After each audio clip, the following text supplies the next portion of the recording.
Welcome again to Crimewatch. I'm Millie Pua, and this is my co-host, Inspector Philip Ma. Hello. First, some feedback on our last program, which featured teenage street corner gangs. Following the program, the CID received a number of requests for school talks about gangs. Social service agencies were also inundated by over 200 calls from concerned parents. And some parents went even further, didn't they, Philip? Yes, in fact, 3 teenagers were even brought into the CID by their parents for advice. We're now working very closely with social service agencies to help these teens. Once again, thank you for all your calls and concern. Well, the teenage years are a vulnerable period. Some teens may join gangs, but other misguided youth could also end up abusing drugs. Like in the case of Siti Amina. In the 70s, drug abuse was a serious problem. For Siti, what started off as a hip and fun thing to do ended with a death sentence. Siti was only 14 when she was addicted to drugs. Her mother was unaware she was suffering from withdrawal symptoms. Kenapa kau nanti? Tak ada apa. Demam. Semua sikit je. Kau sakit? Tak ada apa. Siti started on drugs when she got to know a group of hippies. She dropped out of school and ran away from home. Jangan malu. Terus. Around that time, Anwar Ali Khan, a 27-year-old odd-job labourer, was released from jail after serving time for theft. Ni kau punya budak lah. Okey. Seorang gua tolak. Unable to find a job, he got in touch with an ex-inmate, and together they started pushing drugs. Tolak. Ubi lah. Boleh tolak gila. He also recruited other runners.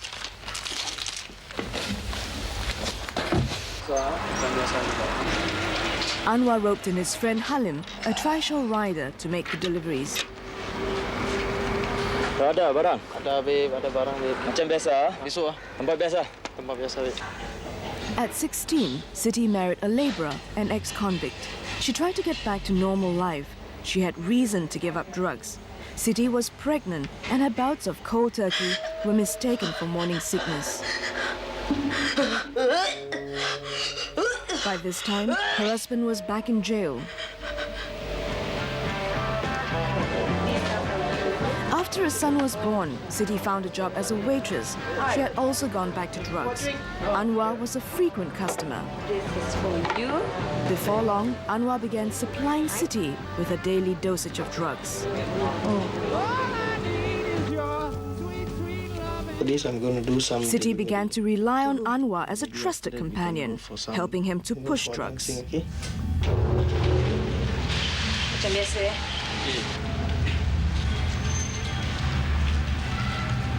Nama gua Sadiq. Halim, Anwar's contact, was introduced to a drug buyer who wanted 10 packets of heroin for local consumption. Halim agreed to look for the drugs. I already made a deal. They had agreed to sell to me 10 packs. Narcotics Inspector Sahul Hamid received information about Anwar and his drug syndicate. There would be a transaction soon, and the men were alerted to stand by. Meet you. No, hari ni gua ada customer dah mau 10 paket. Satu paket 210. Lu ada? Ada. Gua mau lu ikut gua ni hari, boleh? Boleh. Ni nanti. Yang get ready for me 10 packets. Okay? Bisa datang ya?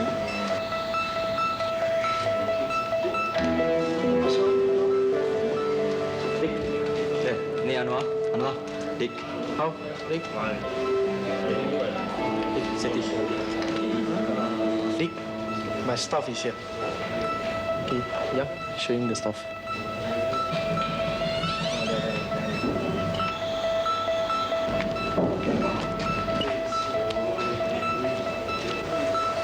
The stuff good?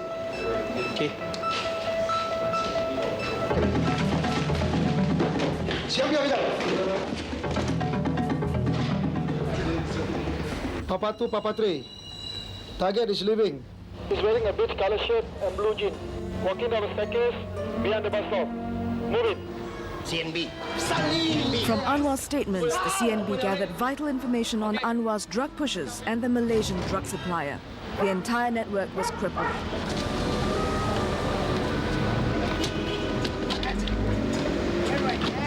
All right, that's a good boy.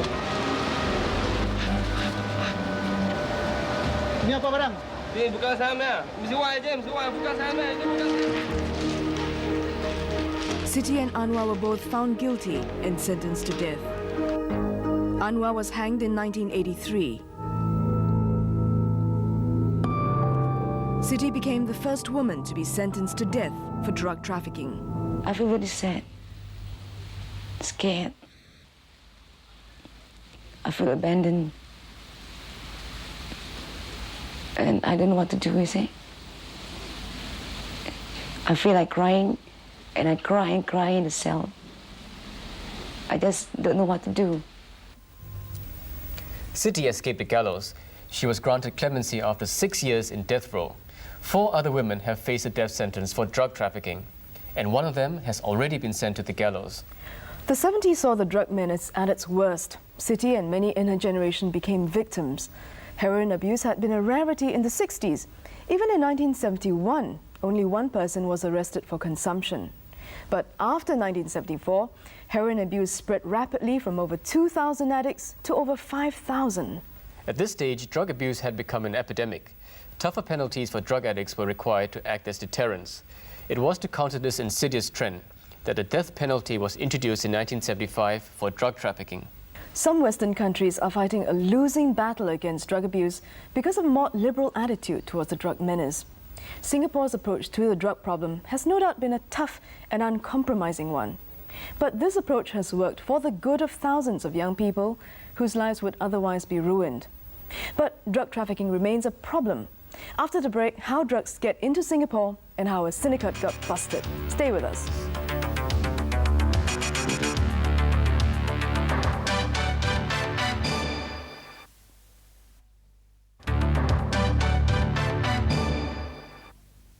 Welcome back. No prizes for guessing what I've got here in my hand.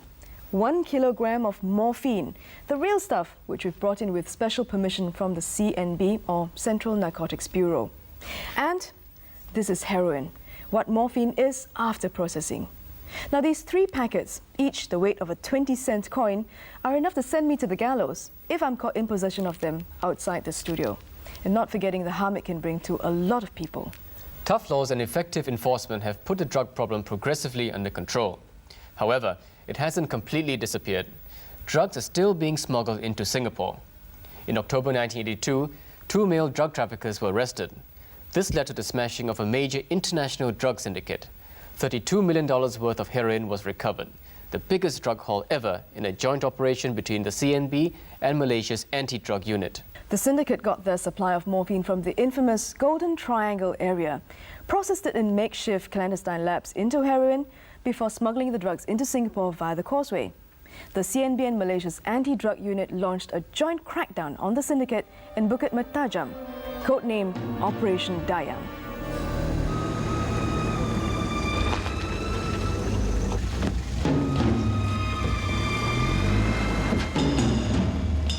Let's synchronize our watch.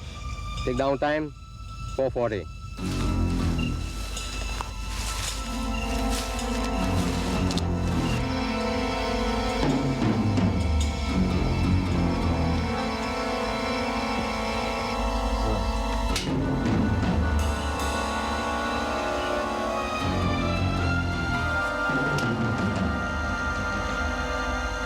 What? Paisa?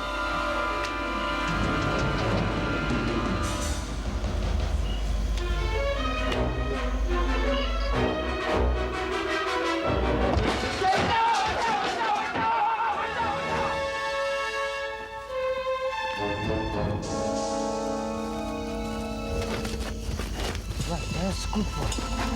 Got something.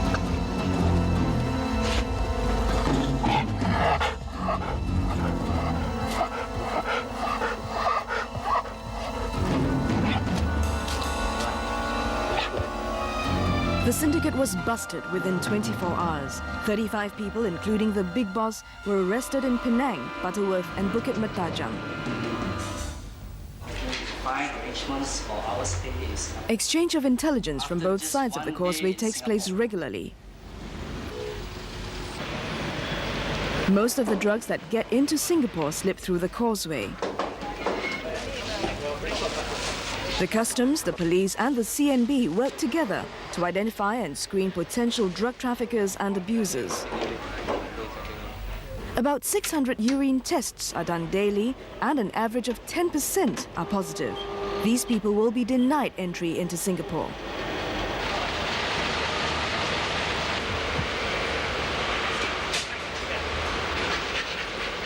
Random checks on vehicles are also done every day using narcotics dogs to sniff out the drugs.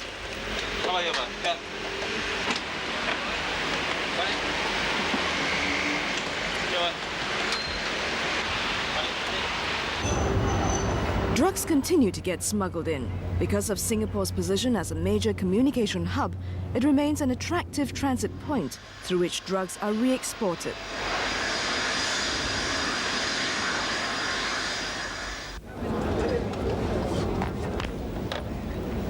In October 1984, 18-year-old Lau Chi Sing from Hong Kong was about to board a plane for Amsterdam.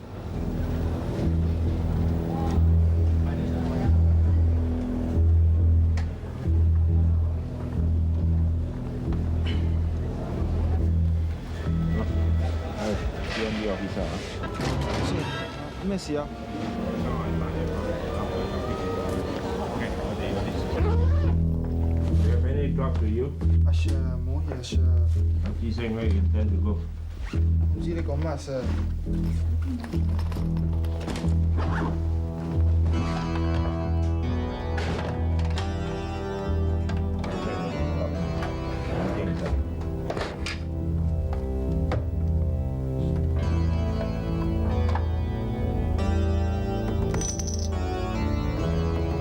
Over 200 grams of diamorphine were found in 5 batteries. Lau would have been paid almost $30,000. Lau Chi Sing was hanged in 1989. So far, 37 people have been arrested at Changi Airport for similar offences, most of them tempted by the big money or were drug abusers themselves. There are still about 6,000 drug addicts at the drug rehabilitation centres. As long as they can't kick the habit, they remain the most vulnerable and may be tempted to push drugs to support their cravings. For those who've been there, the urge for drugs remains strong. I do get temptation sometimes. Sometimes I meet friends, my old friends, old buddies. Sometimes they try to offer me, but I managed to resist the temptation. To help people like Siti, we've got to remain vigilant. If you suspect anyone of dealing in or abusing drugs, please come forward. We have a hotline at the CNB, which you can call.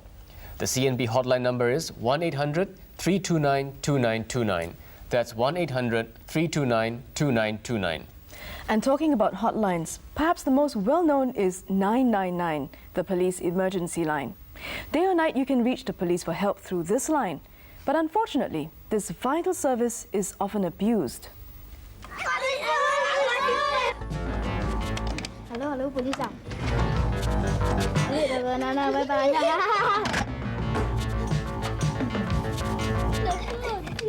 Hello, police. Somebody want to kill you.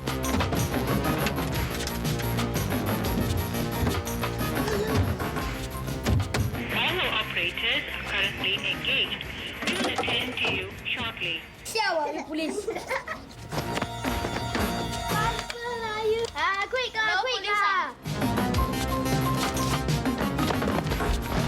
What's that? You think it's police, huh? What's up? Why you okay, huh? You think that's police, Police.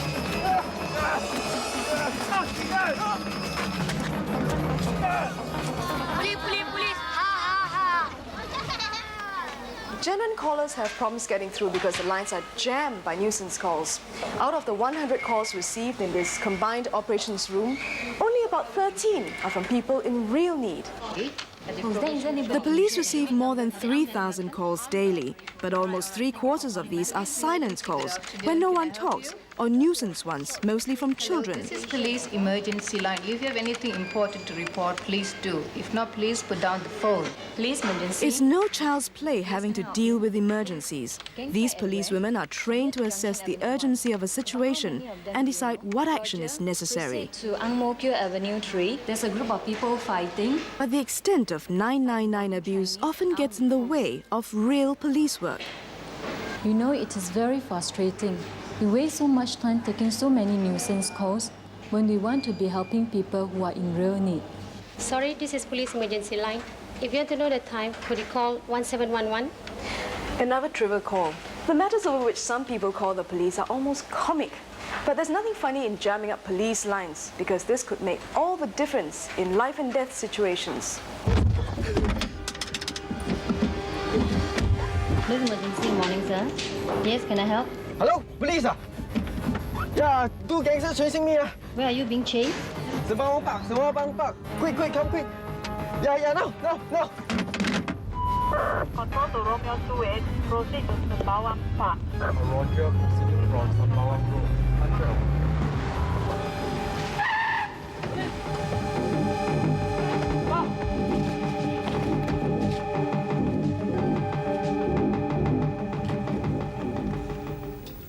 It's alarming that only 13% of 999 calls are genuine emergencies. This means that the 999 service is widely abused. Please be reminded that it's a serious offense to abuse the 999 service. We can trace where nuisance calls come from. Some of those who have made nuisance calls have been prosecuted in court and convicted. You can be fined up to $5,000 or jailed up to 3 years or even both. It has been the police practice to issue warnings to subscribers of telephones from which nuisance calls are made. If the calls persist, the police will take tougher measures. Most nuisance calls seem to be made by children, so parents, please make sure they understand the seriousness of the 999 service. Teachers can also help. Everyone must realize that fooling around with 999 calls could cost lives.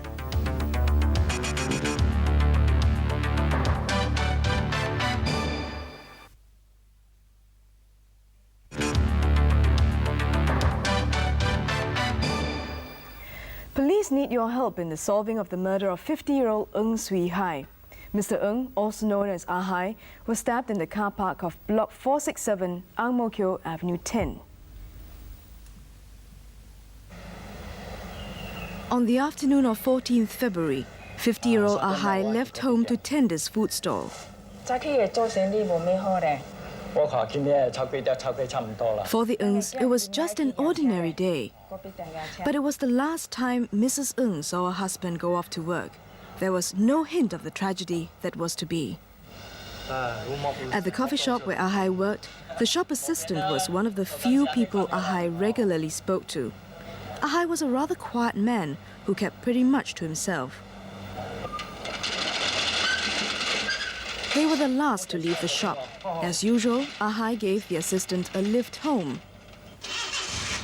The coffee shop was at Yishun Ring Road, and the assistant lived nearby. That was the last time the assistant saw Ah Hai alive.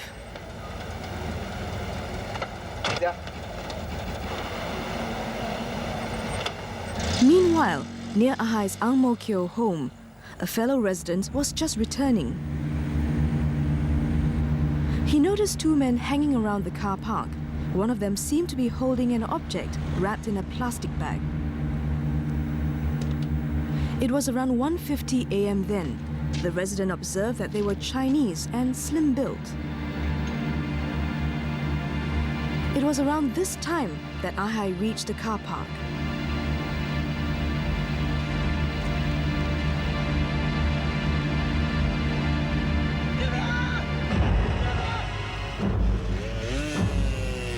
The assailant sped off in the direction of Street 44 towards Ang Mo Kio Avenue 10.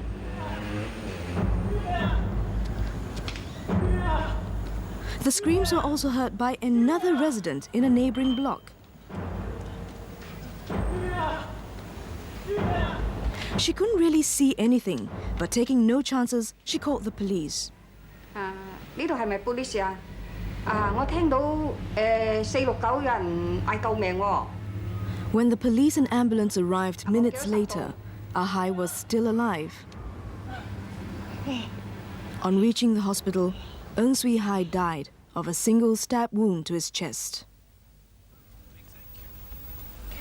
Ah Hai was stabbed around 1:50 a.m. on the morning of 15th February this year.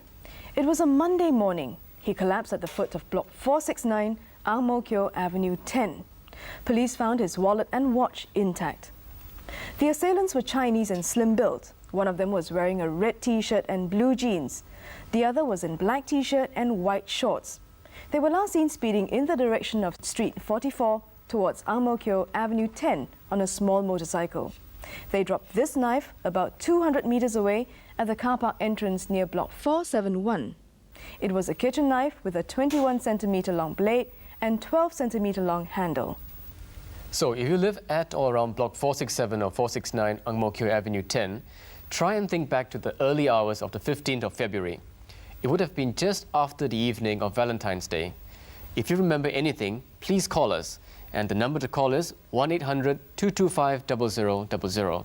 That's 1-800-225-0000.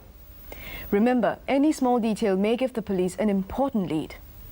Well, that's it for this edition of Crime Watch. Join us again in August. Good night. Good night.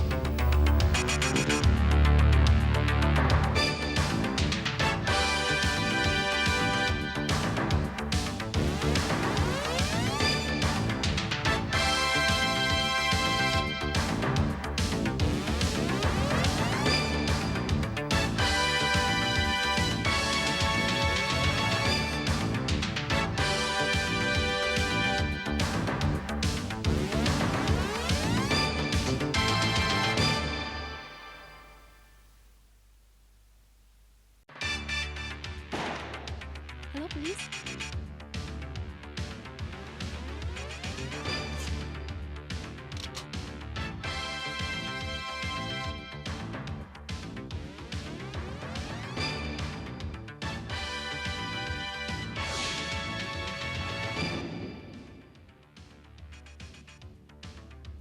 Hello, welcome to another episode of Crime Watch. I'm Noraza Ismail, and with me is my co-host, ASP Obekam. Hello. Tonight, we look at the life of a drug addict who was hooked on heroin at the age of 17. He'll be sharing his story with us on Crime Watch. But before that, the arrest of drug trafficker Lu Lai Heng, the story behind the young man who was lured into the world of drugs because of increasing debts.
On the 21st of December 1992, the Central Narcotics Bureau, with the help of the police tactical team, raided a house in Serangoon Gardens. Lu Lai Heng, a 27-year-old drug addict and trafficker, was arrested. Salim, 叫食先。度邊架嘅士樓幾多？攞一兜。攞出嚟。幫我磅，幾稱價車入清字。幾多？嚟邊？幾啊？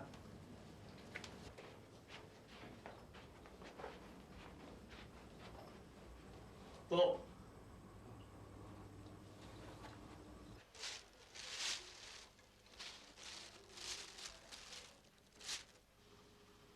Go. Go 10磅。幾多路？我老婆去北京。啊，幾啊？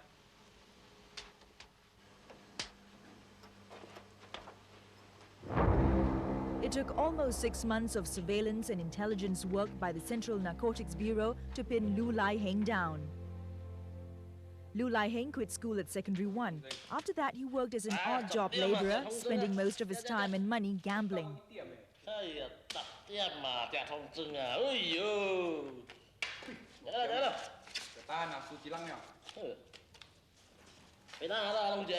Ai, em lui thao cho. Đi chúng chưa lưu thì sẽ bờ hình. Không có lui là. Thì si. Chứ cũng phải kéo tỷ số lên bộ biển này. Không chưa? Chẳng có các tin hình à.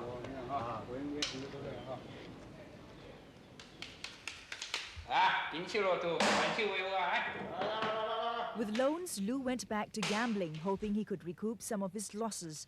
However, the losses were more than he could cover, and he was to become heavily in debt.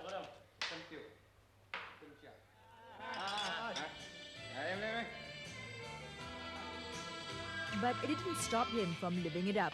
A life of gambling, drinking, smoking, and even drugs. His luck soon ran out, and he found himself owing the loan shark $100,000.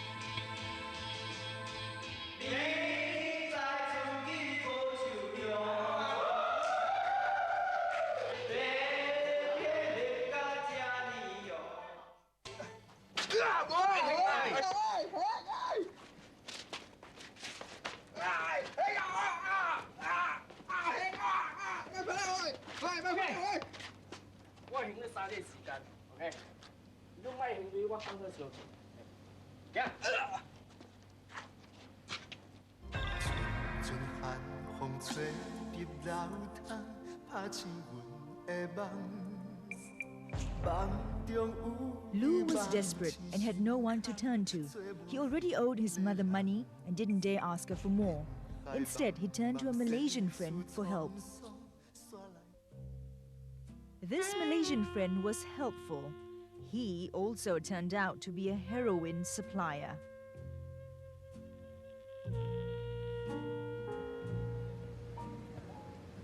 Lu Lai Heng was enticed to become a courier and be paid $600 per trip. With what he earned, Lu managed to wave off threats from the loan sharks.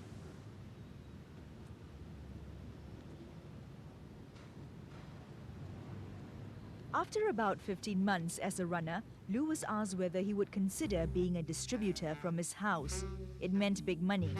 As Lu was still owing his mother money and had promised her to furnish the house, he agreed.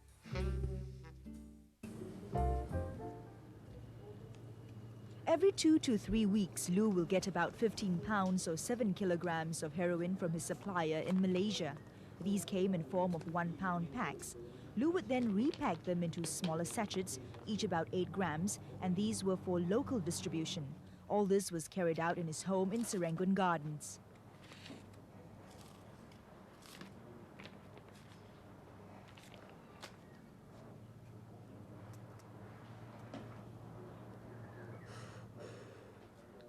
Lu stayed with his 69-year-old mother, a retired school teacher. He had a sister and he was the only son.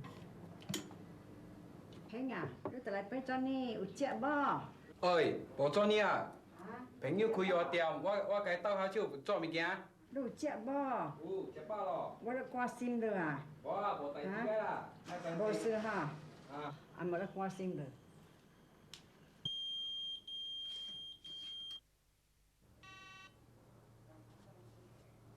Hello. Saan po ah? Tawting nga. Okay.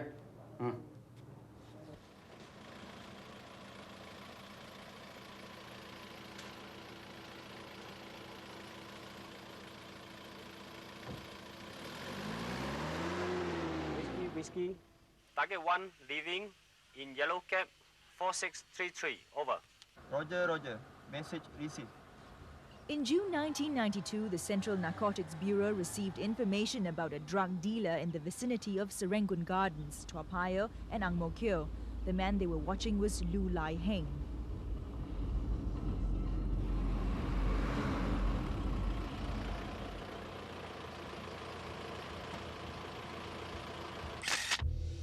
After a month of close surveillance, they identified who he was. They found out that Lu, despite his lucrative but illicit earnings, lead quite a simple life. Other than going out for his regular gambling sessions and deliveries, he was always at home, keeping his mother company.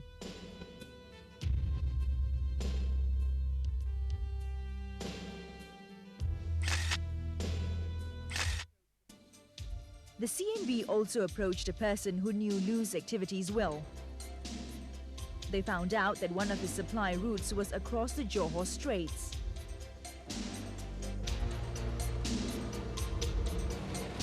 Lu himself or his representative would go to pre-arranged landing points to pick up the goods.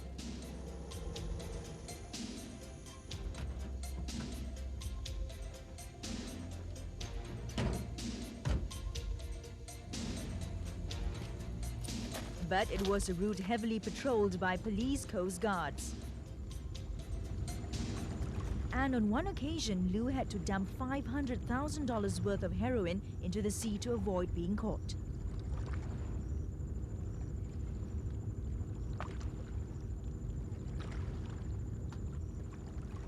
After this, he changed his supply route.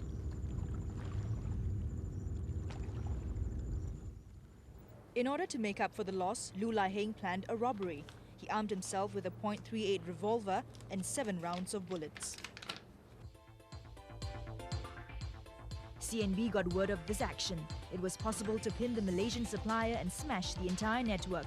But an armed Lu Lai Heng would mean endangering the lives of members of the public. The decision to raid Lu Lai Heng's house. CNB, don't run! Within 48 hours of Lu Lai Heng's arrest, the CNB conducted an island-wide raid and arrested 41 others in connection with drug abuse and trafficking.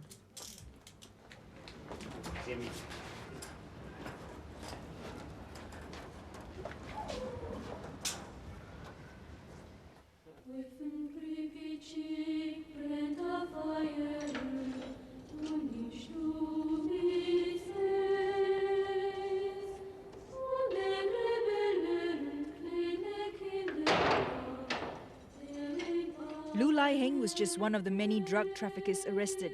Last year alone, the Central Narcotics Bureau caught 257 drug traffickers, out of which 83 would face capital punishment if convicted.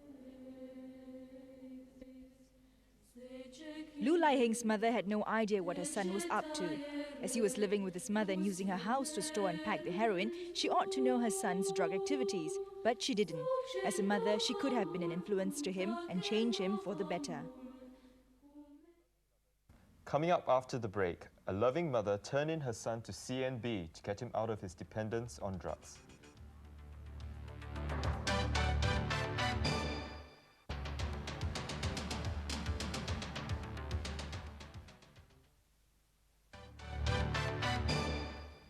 Welcome back to Crimewatch. In 1994, Central Narcotics Bureau arrested 6,165 drug addicts. Out of this figure, 1,341 are new drug addicts. More young people are getting hooked on drugs. In 1992, CNB arrested 1,116 new drug addicts. From 1992 to 1993, an increase of 16%. This trend continues unabated. Just 3 months into the year, CNB has already arrested 273 new addicts. More than 80% of these new drug addicts are teenagers and young adults, some as young as 15 years old. Most begin their addiction in the company of friends. Tonight, the story of a teenager's 10-year addiction. Today, he's an assistant director of Halfway House. In spite of the social stigma, Fadilan has decided to tell Crimewatch his story because he doesn't want anyone to follow in his footsteps. He was only 17 years old then and working in a shipyard, waiting to serve his national service.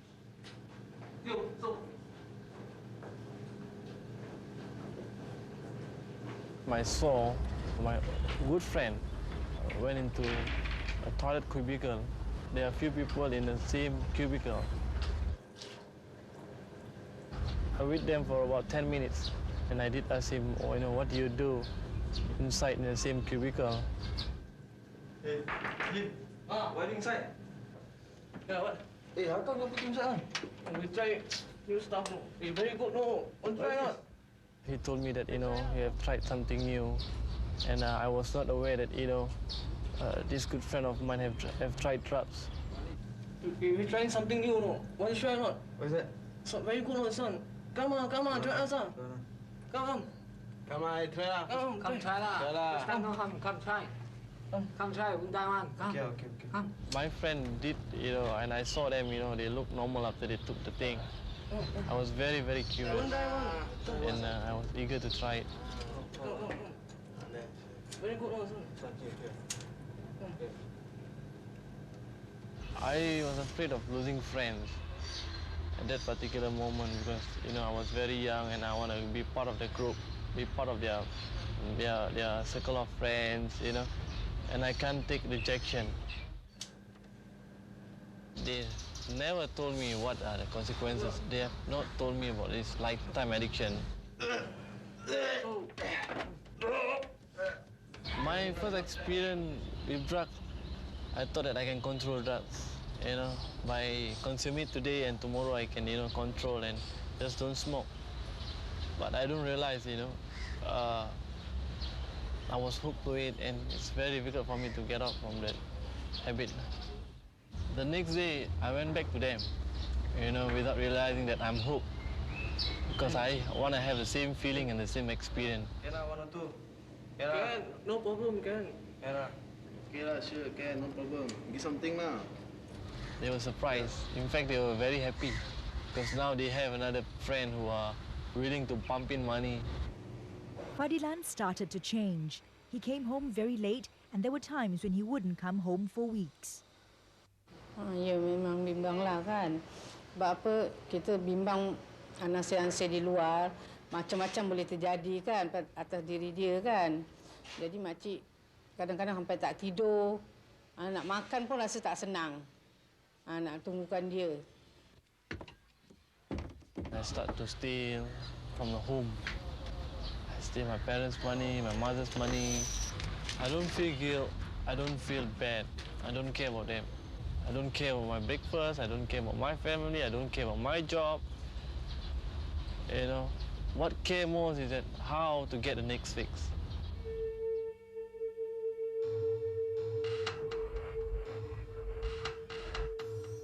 Fadilan soon lost control of his life. His nightmare was to continue for 10 long years. In spite of arrests and periods of rehabilitation, Fadilan couldn't pull himself out of drugs. Fadilan's problem was a common one among drug addicts. 81% of all drug addicts don't have the willpower to kick the habit.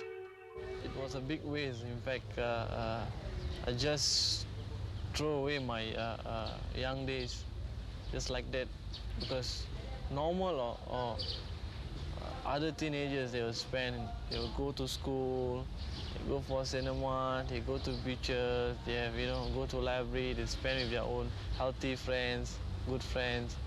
But my young days I spent inside the prison and detention. I feel like it's a waste in my life. His drug abuse reached a point when he became violent at times. It was the last straw for his mother. Jangan kacau lah. Kenapa? Kacau lah.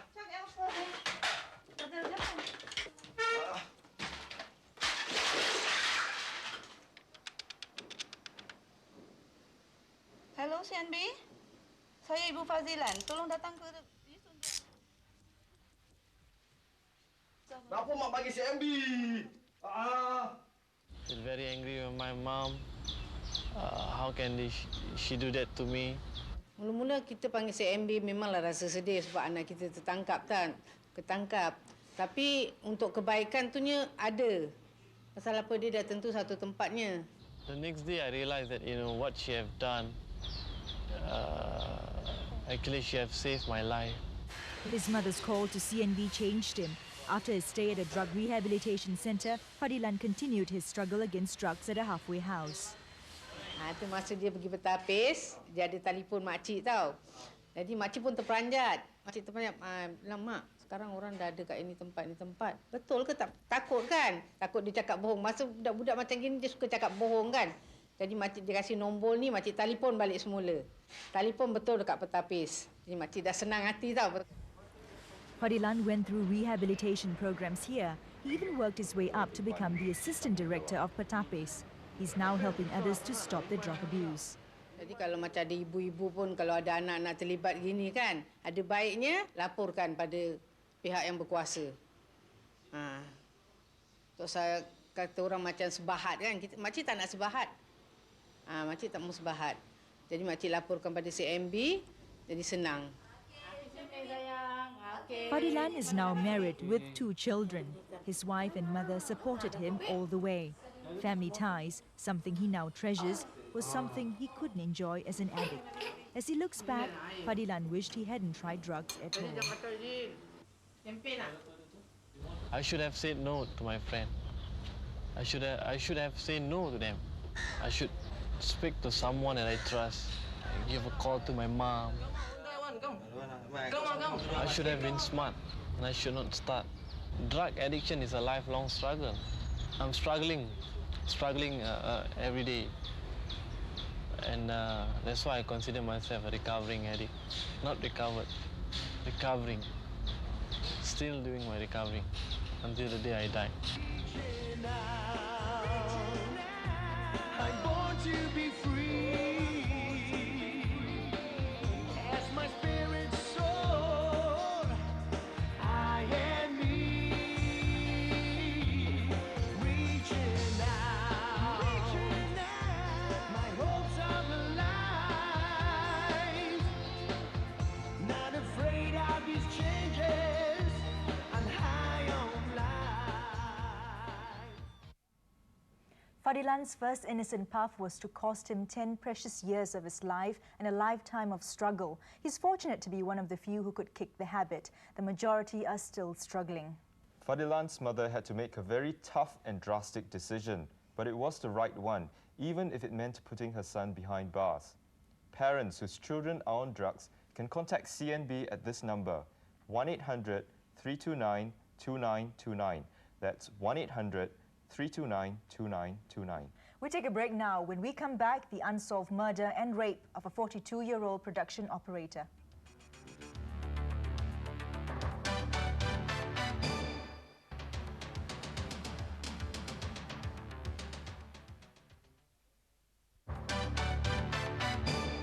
A look now at the senseless murder and rape of 42-year-old Chia Mui Jun on the 21st of March this year.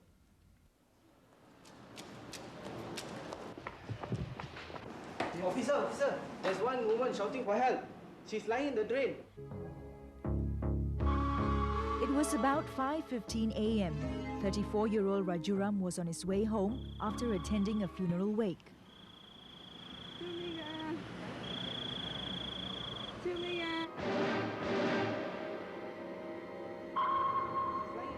Where? At the overhead bridge. I show you. NPP officers left the post immediately to investigate.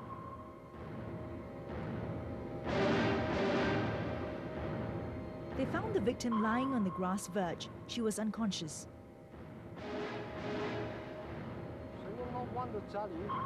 Reference to my case confirmed. Roger, we managed to discover a lady lying under the overhead bridge. Her condition is unconscious. Therefore, Alpha Bravo is A pair of black culottes and underwear were found about 10 meters away from her body. towards the direction of Aokang. Roger, so far, over.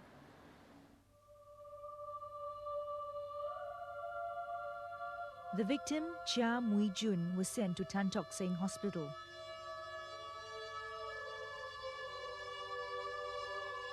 She didn't survive the attack. 42-year-old Chia Mui Jun died a week later on the 28th of March this year. The cause of death, brain neurosis due to head injuries.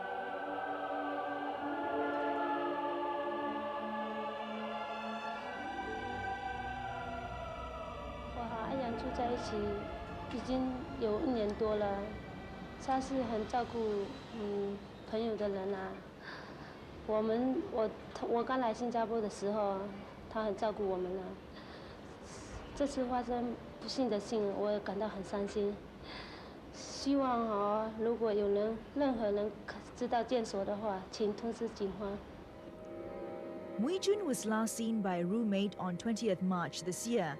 Police believe that she went to look for a friend at Serangoon North to help fill up her income tax returns.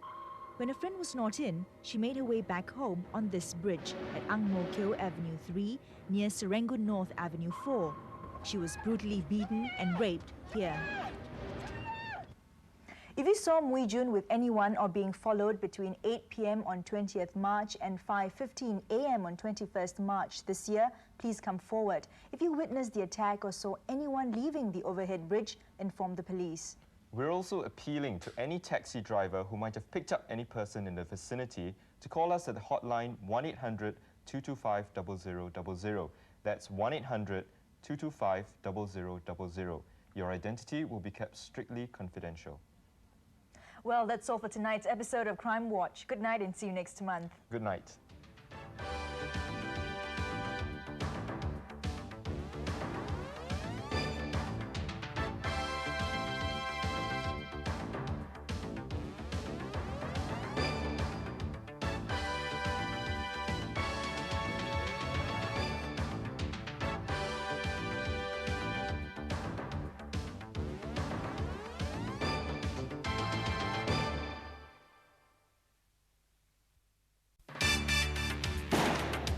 Hello, police.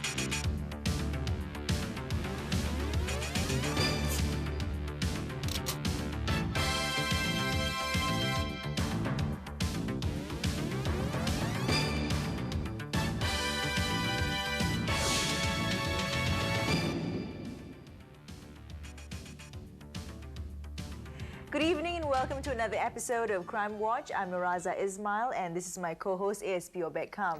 Hello. Tonight on Crime Watch, we seek your help in solving the murder of a 36-year-old woman.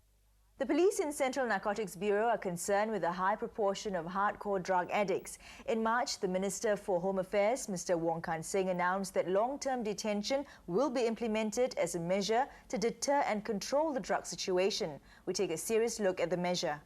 But first, how the Central Narcotics Bureau, together with the police tactical team, smashed a drug and firearms syndicate. 37-year-old Do Lai Wak was a notorious drug trafficker, alias or nicknamed Ah Kao, Ah Wa or Xiao Kao. He worked as a hawker assistant helping some others sell drinks in a market. Go had records for unlawful possession of firearms, housebreaking and theft, causing grievous hurt with dangerous weapons, and criminal intimidation. Investigations reveal that Go was a member of a drug syndicate operating from Johor Bahru. The syndicate had smuggled the drugs into Singapore with a collaboration of 2 Malaysians working in Woodlands. The drugs would be smuggled into Singapore through the Woodlands checkpoint or by boat, which would be moored at a pier in Woodlands. The drugs would be subsequently delivered to Go. The two will be assigned to be undercover. Yes, sir. Arrangement was made for the undercover officer to establish the first contact with Go. The meeting place is confirmed. Okay, be careful. Yes, sir.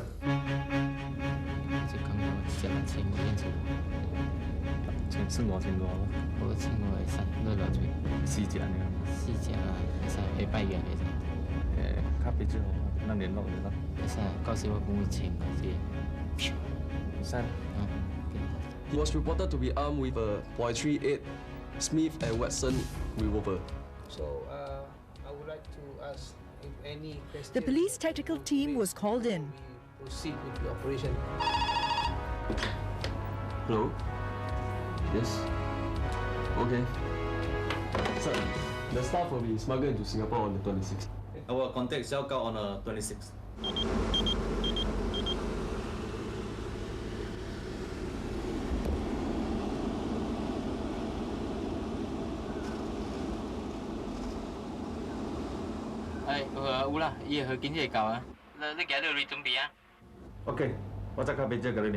Okay.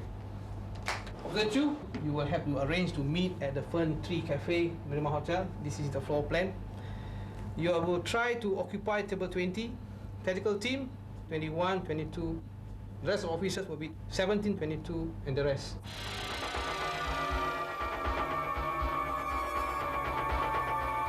Detailed planning ensured the success of the operation without causing any harm to those involved or to members of the public. The undercover officer, look at this pager.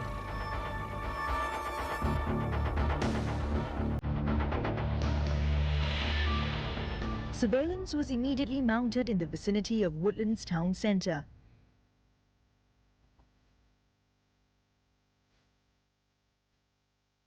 Go was seen arriving in a red sports car.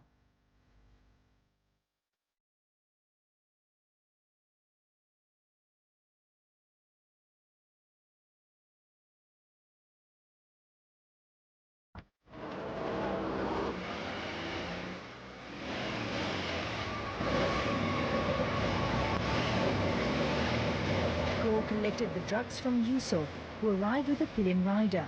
The heroin was seen to be placed into the boot of Go's car.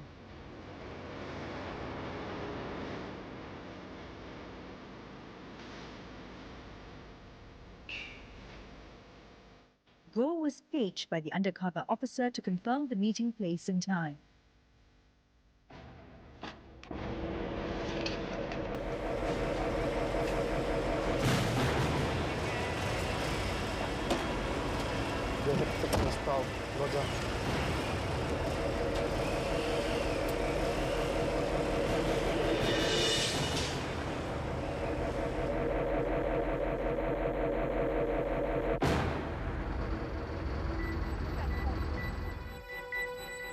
Table 20 was where the meeting was to take place.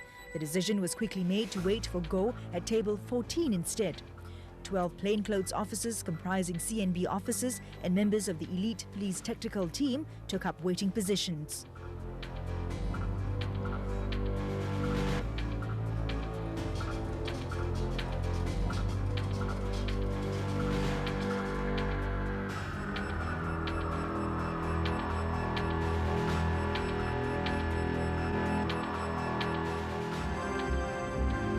Go arrived at the hotel in a red sports car at 10 minutes to 6.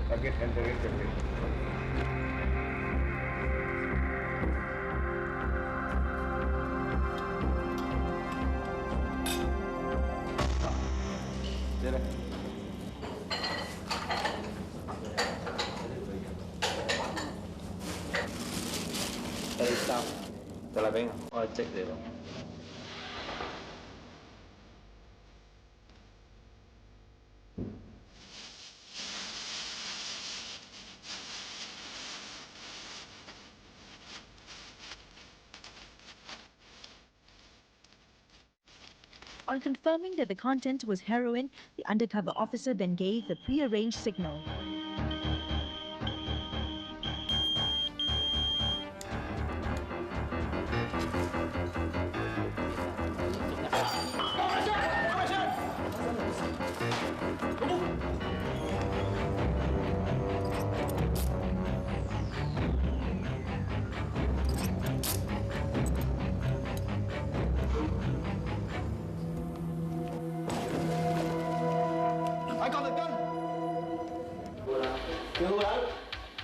During interrogation, Go revealed that two Malaysians, namely Yusof and Baharim, who worked in Woodlands, assisted him in his drugs and firearms smuggling activities.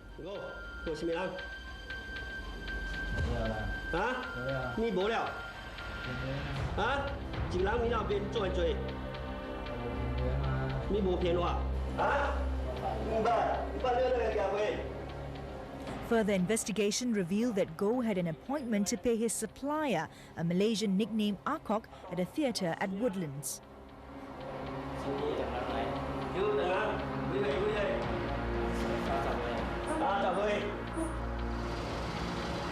An ambush was laid and Akok was arrested. Akok, whose real name was Leo Chan Kok, was a 35-year-old Malaysian. He was also one of the syndicate leaders.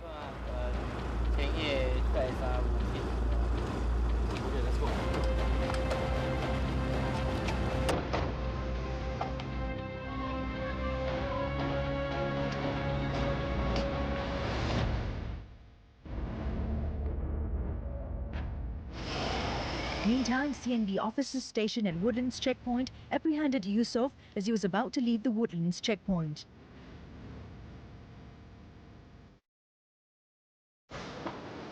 Baharin was also arrested along Admiralty West Road. Go led a party of CNB officers to recover 2 boxes containing 109mm rounds from the roof of number 120A, Upper Thomson Road.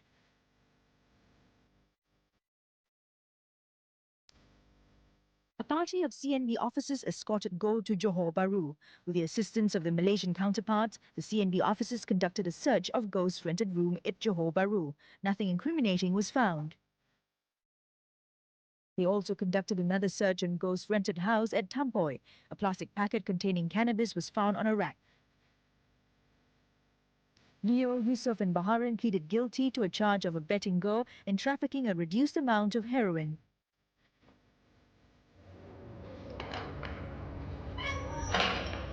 Go was sentenced to death for trafficking in 120.03 grams of heroin after a trial which lasted 4 days. He was executed on 30th September 1994.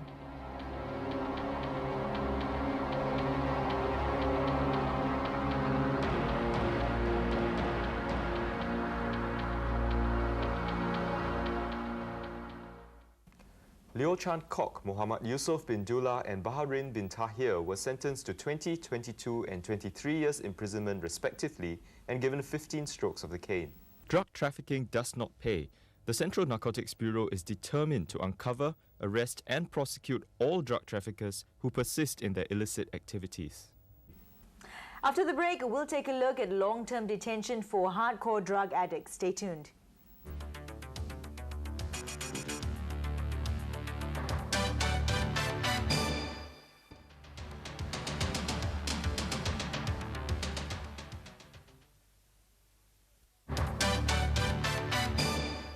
Welcome back. The problem of hardcore drug addicts continues. Hardcore addicts are those who have repeatedly been arrested and stayed in a drug rehabilitation center or DRC at least 3 times or more. At present, there are over 4,700 hardcore addicts in the DRCs. This is a concern. There is a link between drug addiction and criminal activities. Last year, over 60% of 4th-time drug addicts have criminal records. This climbs to a high of 81% for those who have been into DRCs 6 times or more. In March, the Minister for Home Affairs, Mr. Wong Kan Seng, announced that tough measures like prosecution, caning and long-term detention will be introduced. We take a look at the need for these tougher measures.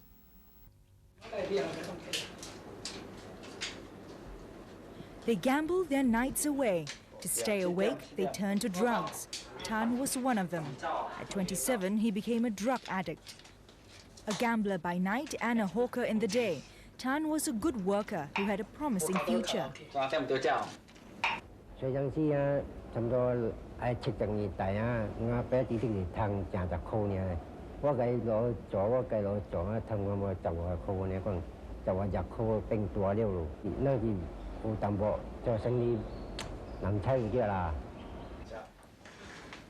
But the drugs were to take control of his life. By 1979, he had been arrested twice for drug addiction, despite his father's last dying wish.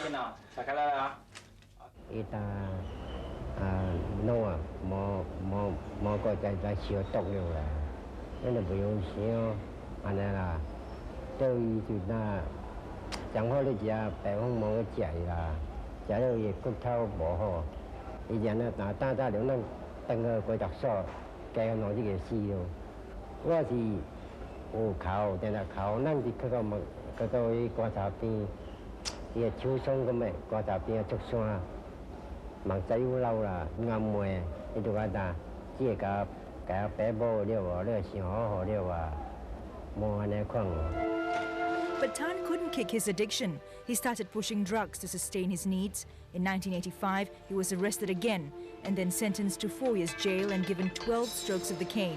Yet he continued his addiction. He's been in and out of the DRC 5 times.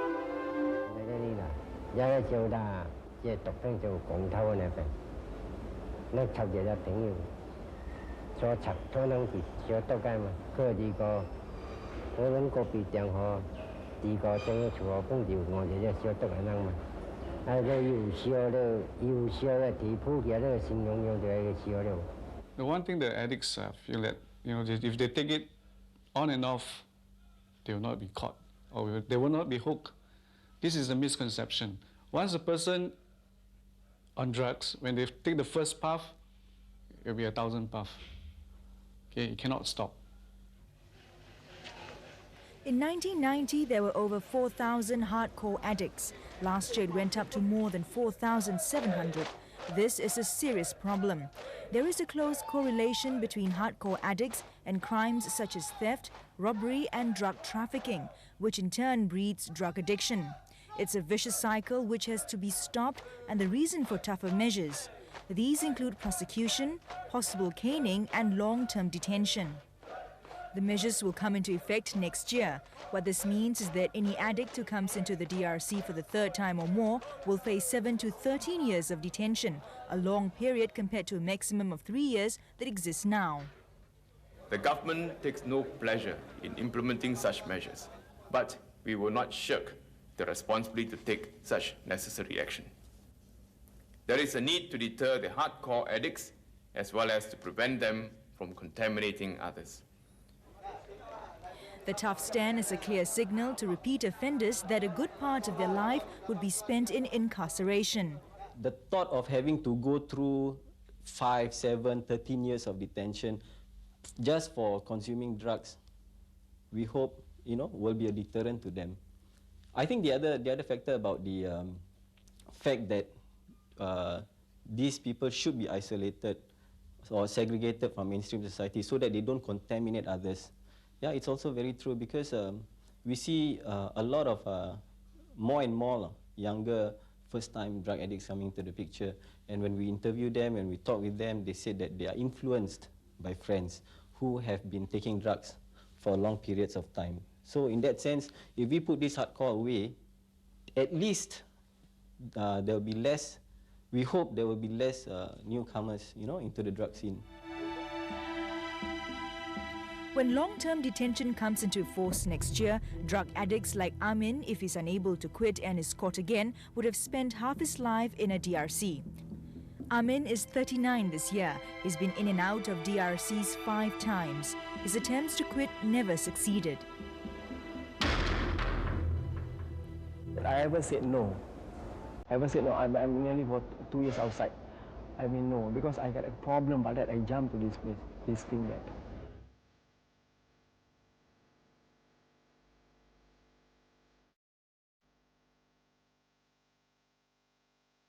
You have a problem, it's a small problem, your family grumbles, why you don't work, you release, you won't work. Sometimes you want to use the phone, so they're very difficult now, because they already look you like drug addicts, they totally see you different. Some of the parents, not all. But at some they are too stressed, they come to this thing back.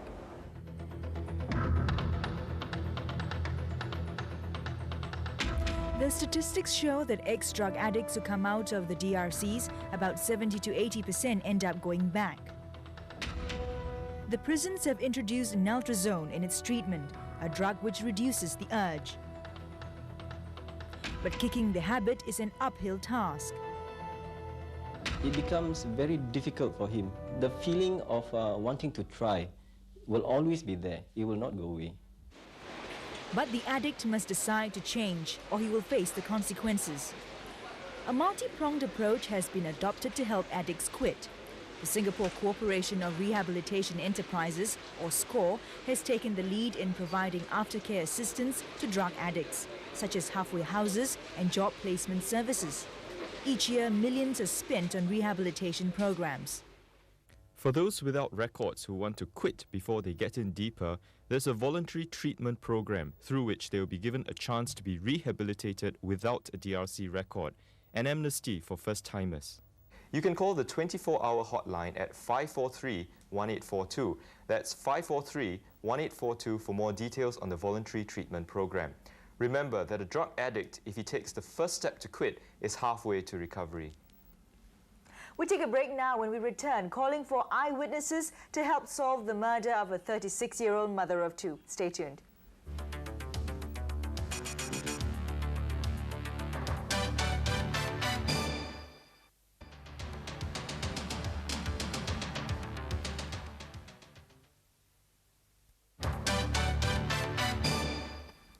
Welcome back. On April 24th this year, a 36-year-old Chinese woman was murdered at the void deck of a flat at Ang Mo Kio Avenue 3. We need your help.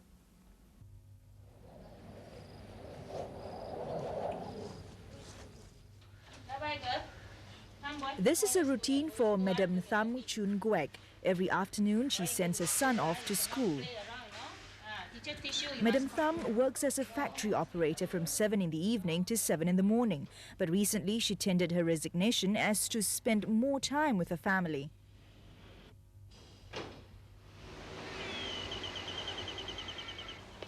This Wednesday afternoon is like any other. Madam Tham carries her black wallet and takes the usual route to school. It is only 5 minutes walk from their flat.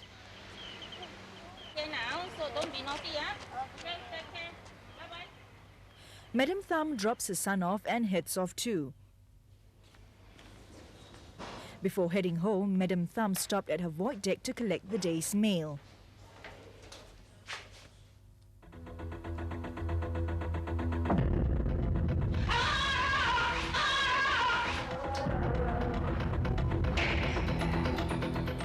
Somebody has died at Ang Mo Kio, Block 102. Madam Tham was found lying in a pool of blood. A brutal stab to her throat took away her life. Her jewellery, 2 pendants, a gold chain and a ring was left on her. Her black wallet was missing. Madam Tham Chun Guek never made it home that afternoon. She was pronounced dead at 12:47 p.m. The murderer needed only 1 stab to claim a precious life, leaving a family without a mother and wife. The police believe that the murderer, who might be a drug addict, might have run off towards Block 103 or taken off in the direction of the car park towards the main road of Ang Mo Kio Avenue 3. If you were at the vicinity of Block 102 Ang Mo Kio Avenue 3 around 12 to 12:30 p.m. on 24th April this year and saw anything suspicious, please call the police hotline at 1-800-225-0000. That's 1-800-225-0000. All information will be kept strictly confidential. Well, that's it for Crime Watch tonight. Join us again for the next episode. Good night. Good night.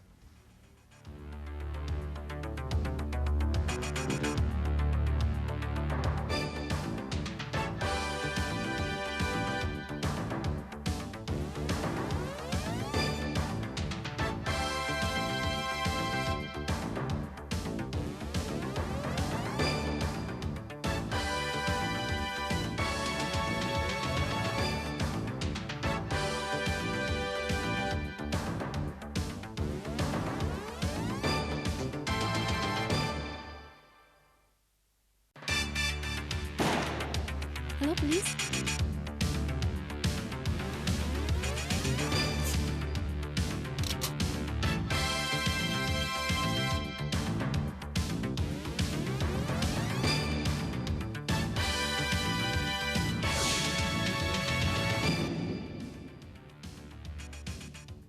Hello and welcome to another episode of Crime Watch. I'm ASP Obed Kam. And I'm Naraza Ismail. 2 years ago, a brutal murder took place at Block 528 Bedok North Street 3. The victim was an 80-year-old lady. She had been wearing an unusual chain made of Thai gold, which was missing when the police found her. This was to be the main clue that helped the police crack the case.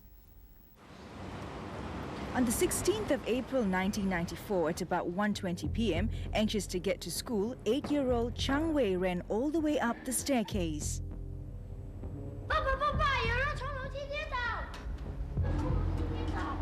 His father went to check. Hello, police. Men fall on the staircase. A fast response car from the G Division and an ambulance were quickly dispatched to the scene. The victim was an old lady and not a man as earlier reported. She was found lying unconscious at the foot of the staircase. The ambulance officer checked to see if she was still alive, but the lady was pronounced dead. Trail to division over. A trail of blood led to the lift landing on the 16th floor. Lady at the staircase landing. A black plastic object that looked like the butt of a paper cutter was found inside the lift. Soon after, a team from the Special Investigation Section of the CID, led by Inspector Ng Chin Soon and the Scene of Crime Unit, arrived at the scene.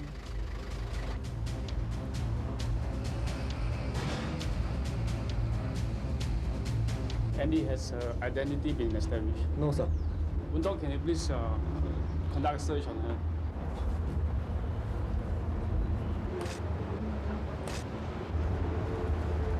Sir, I can't find anything on her. Can you take a Polaroid photograph of her face? Yes, we can use it for house-to-house inquiry later on. Yes, sir. With a Polaroid picture of the victim, the team began a massive house-to-house inquiry within the block. Go this side, go the other side. All right. Pei, tolongkan Pei. Ya. Saya pegawai CID ya. Ya. Awak ada nampak ini orang tua tak? Tak ada. Tak ada. Ala dengar apa-apa tak? Dengar apa tak ada. 蓝地波，你们人在哦？呀，麻烦你哦，我是 CID 的警察。请问你认识这个阿婆吗？不认识哈。OK， 好，谢谢你哈。No luck until one of them reached this house, where a group of women were having a game of seasick. 阿婆，我是 CID 的警察哈。请问你认识这个老太婆吗？认识。 The lady identified the woman in the picture as one of her friends. They'd been waiting for her to join them in their game. She told the CID officer that the victim lived at a nearby block with her son and gave him the address and telephone number. The son was immediately summoned to the scene of the crime.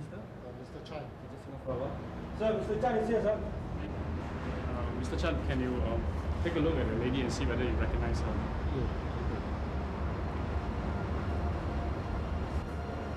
The man positively identified the lady as his mother. A check with the victim's son revealed that his mother had been wearing 2 gold bangles. A purse containing an unknown amount of money was also missing. She was also wearing an unusual chain made of Thai gold. It had 2 tiny rings forming part of the chain with 2 Buddha pendants attached. He showed Inspector Ng his own, which was similar to the one his mother had. I see. The CID team enlisted the assistance of the violent crime team of the G Division to liaise with various pawn shops and second-hand goldsmith shops to trace the missing items.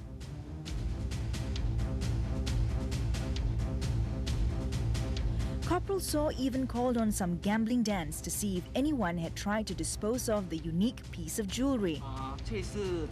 As a result of these inquiries, the police received information that one such chain had been pawned at a shop in Tampines.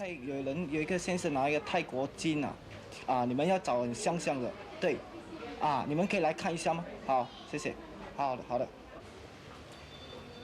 The victim's son was taken to the pawn shop to help identify the chain. 先生，我们是CID 的哈，是关于那条链。Mr. Chan, can you take a look at this and see whether you can identify your mother's chain? This is the one. He confirmed that it was an important lead to the man who had pawned the jewelry. It was now tracking him down to his last known address, Block 806, Tampines Avenue 4.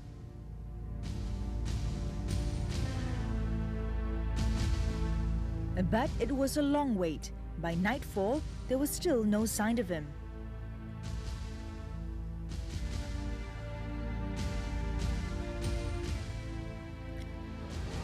But their patience paid off.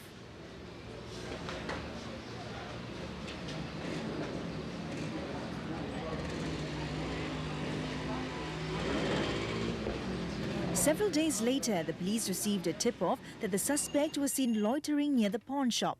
His description was also given. 白色的 T 恤啦，蓝色的牛仔裤，是的，好的，好，可以，OK， 谢谢，好。Control calling Golf Romeo 35 over. 35在哪啊？ As time was of the essence, a fast response car from the G Division was alerted to apprehend the suspect.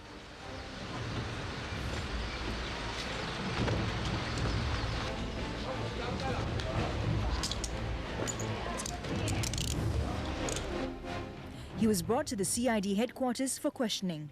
The suspect was 23-year-old Indra Wijaya Ibrahim, a self-confessed drug abuser.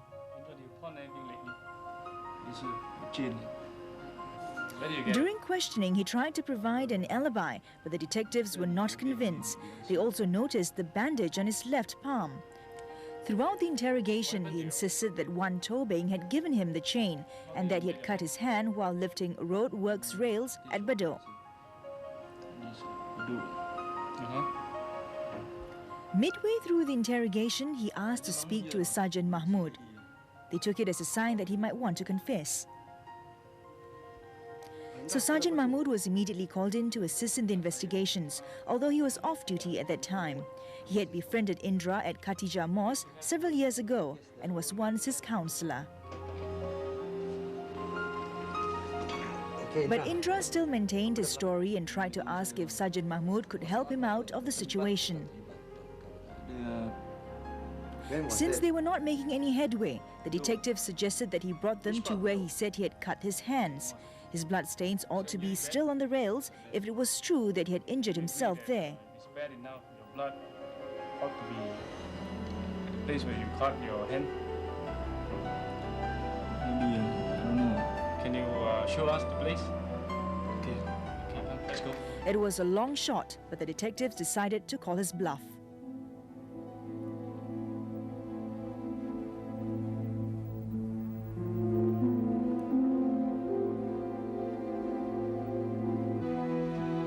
Indra felt cornered. He knew he could not prove his story.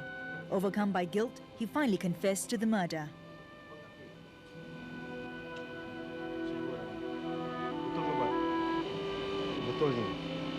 What did he say? He told me that he did it, sir. I see. In that case, we go back to the office. Prior to this, he had been arrested for snatch theft, but was allowed probation on condition that he had to go for regular urine checks. But he absconded. He was subsequently arrested and sent to Tampines prison, but he was released 12 months later. Further investigations reveal that Indra had reverted to his drug-taking habits after his release. He claimed that he had taken a drug known as Domicum earlier that day. He spotted 80-year-old Madame Lu Kui Hua, who had some jewelry on her. The thought of robbing her came to mind, perhaps an easy way to get more money to buy his drugs.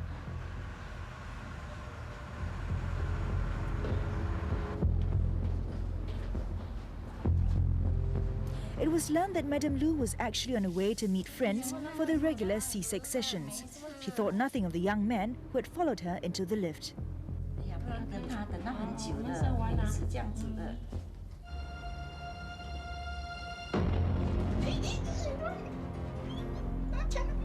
In the ensuing struggle, the butt of the penknife fell and Indra also cut his left palm. Madame Lu tried to escape down the staircase, but Indra came and attacked her again. The second time was fatal.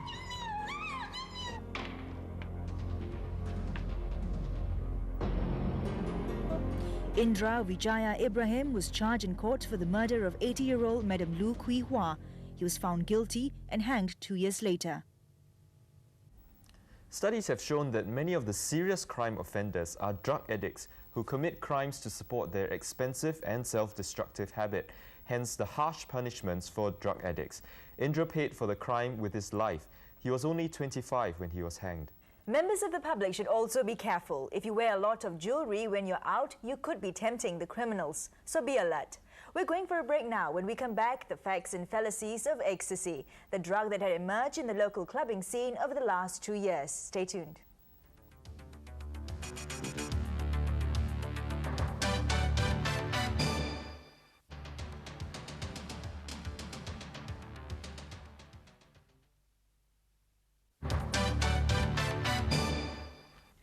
Welcome back. Ecstasy, it's a drug that has certainly made its presence felt in Singapore. It emerged on our local clubbing scene only over the last 2 years, but it seems to have caught on very quickly. Between March and August this year, 365 ecstasy users and 32 traffickers were arrested. The danger of ecstasy is the fallacies that surround the drug. Many of its users see it as a recreational drug, as common as smoking or drinking, and they think it's safer to use than, say, heroin. But ecstasy, like other drugs, has its price.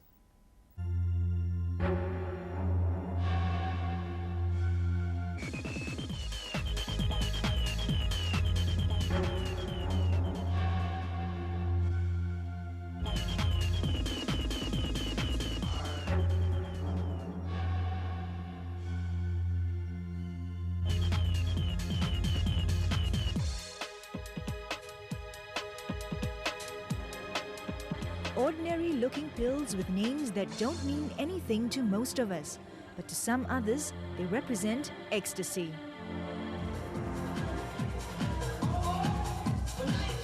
Don't feel like doing anything else, just dancing.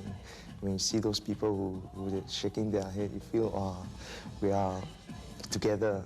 You feel very close to those people who take ecstasy. Like, I don't know how to describe it. It's just you can't describe it in words. It's like you're high. Jerry is a professional in his mid-20s. He was introduced to ecstasy last year by his friends. They were shaking their head, so I was wondering, this a new trend of dancing or what? And I said, hey, you tried this, very nice. So I tried. It's nicer. And from then, Jerry was on a slippery road. It wasn't long before he started taking ecstasy every day. The first time was half, and eventually half again, so it's one. And then subsequently, one pill doesn't cause that kind of effect anymore. So you gotta take more. And there's one time I took up to 4 pills. In fact, Jerry now admits he was hooked. Mentally, yes. You know, we party till morning, 7, 8 a.m. So it was like you got no mood for work. You're so tired, you just want to go ahead and have rest. So by the time we wake up, it's already 6 o'clock. What you want to do next? Ecstasy. That's the only thing you can do.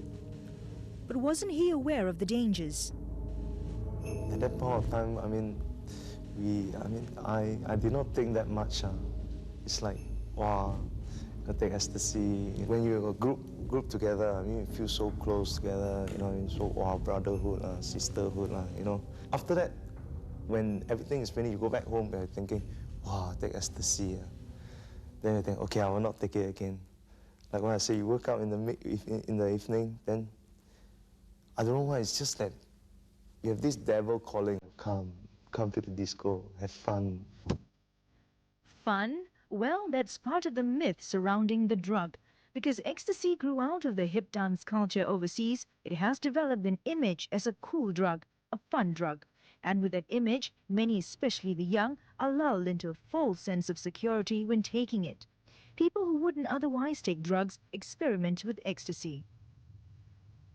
People like So-Kit. 就像我这样，都很少去 disco 的，这样就是这个药啊，这个 ecstasy 的药，在舞池里面跳舞，不会说觉得排泄这样啊，所以很敢跳。So-Kit is a hawker's assistant. He's in his 30s and is married with 2 children. He's certainly not your typical drug user. But earlier this year, he tried ecstasy. 起初就是我认识几个朋友啦，他们有吃这种 ecstasy 的东西，他们讲可以使我们跳舞很轻松，这样可以跳一整天啦。这样我就去试看哦。And like Jerry, it soon became a habit for So-Kit. But what about side effects? 隔天起来就是头有点痛啊，这样这个嘴巴也是很干这样，肚子又痛，泻肚子这样哦。But obviously, it didn't stop him. 没有吃，在那边好像一个人很无聊这样，这样就是想说，哎呀，泻肚子，明天的事情啊，现在跟他玩一天先啊，这样啊。That was the attitude Jerry had as well, and in his case, even impotency didn't stop him. The effect of ecstasy overcome the fear of getting impotency. It's like, don't care, okay, just have fun, okay. It's like die, that kind of thing. And many users are like Jerry and So-Kit. The high they get from ecstasy is so great, they often ignore what their body is trying to tell them. Perhaps some of the side effects may seem minor, but things can go terribly wrong. Your heart rate will be irregular and will accelerate. Then the internal body temperature can also increase to a level that is harmful. Yeah? Then there is the danger of dehydration, which can lead to excessive water intake. Yeah? And of course, the dehydration and the high body temperature can lead to a condition that, similar to heat stroke. It can cause mental-like symptoms, things like hallucination, where they see things which are not there, they hear voices or noises which does not exist, and they can develop a paranoid state where they feel that people or things or the environment is against them. And these are very distressing kind of symptoms.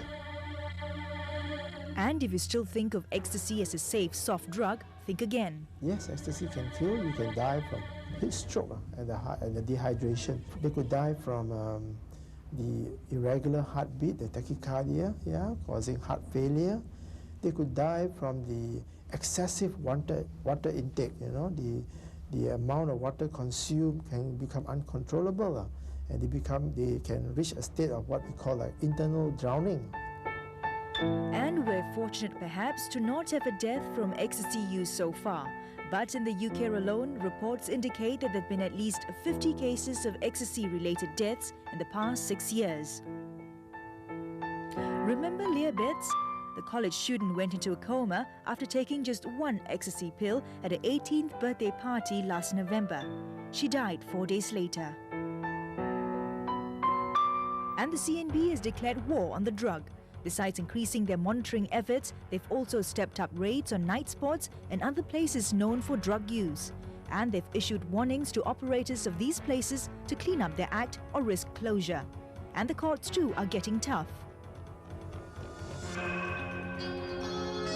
Sokiat was caught in a CNB raid in March this year, and though he was a first-time offender, he was sentenced to 4 weeks jail and has to undergo a 2-year supervision period. This means he has to go for a urine test every week. 在牢里一定是不好的嘛，想做孩子，想做太太，就是想不会想咯，吃到这样大了，哦，孩子都有了，你还不会想，还是学人家吃这种东西，家庭害到好像也失业去了，朋友有的知道了。 会怕我们这样了，后悔一定很后悔哦。Basically, it's just wasting life. It's digging your own grave. That's turning back for me right now. Right? I mean, if you keep on taking that, you won't know whether there's a turning back for you or not. Nobody knows the kind of danger that you could run into. Nobody knows when you could run into that kind of problems. Yeah, and nobody knows. To what extent it could affect you. It's like playing Russian roulette. It's called ecstasy, but the final outcome could be far from joyous. It may well turn out to be a dance with death. For some, taking ecstasy may seem like the in thing to do, but it's not. It can cause grave damage to the body and to the mind. And to make things worse, ecstasy is a synthetic drug that's manufactured illegally. So the pills you're taking could be mixed with any amount of other, even more dangerous substances. Yes, ecstasy is certainly not something to fool around with. And if you're unconvinced of the dangers, take a look at the penalties. Since June this year, ecstasy has been reclassified as a Class A drug. So if you traffic in ecstasy, you're liable for a maximum of 20 years jail plus 15 strokes of the cane. For consumption and possession, the maximum penalty is either a 10-year jail sentence or a fine of $20,000 or both. And even first-time offenders have been jailed. In addition, all convicted ecstasy users will be subjected to a mandatory 2 years of supervision. We'll take a break now. When we come back, the police needs your help in a robbery that took place in late October this year. Stay with us.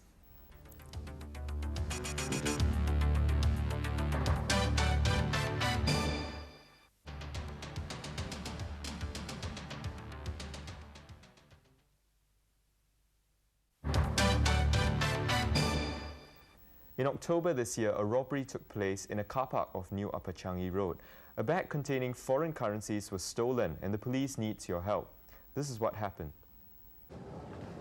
It was about 12 noon on October 29th and the lunchtime crowd was starting to turn up in this car park behind block 208 New Upper Changi Road. The hawker centre next to it was already filling up with people. But still, a daring robbery took place here on that day. Teo Chong Liang, a goldsmith shop assistant, was returning from the money changer with his colleague. They had foreign currencies totalling about 30,000 Singapore dollars in a travelling bag. After parking the car, Teo's colleague left first for the shop. But as Teo himself was alighting from the car with a bag of money, he was confronted by a man. Teo tried to hang on. Then the robber's accomplice joined in the struggle. Afraid for his own safety, Teo released the bag. All this was witnessed by a member of the public who was in a car nearby. Police, someone shouting robbery. The two robbers ran to their car and fled towards Upper Changi Road East.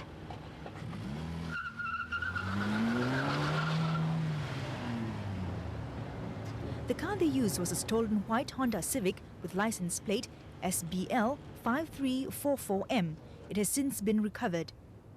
The police are now seeking information on the following. Two Chinese males, both in their 40s, about 1.7 meter tall and of stout build. One was wearing a light blue round-necked t-shirt while the other was wearing a white polo t-shirt. Both had on light-coloured long pants. Their hair was short and straight and they had fair complexions.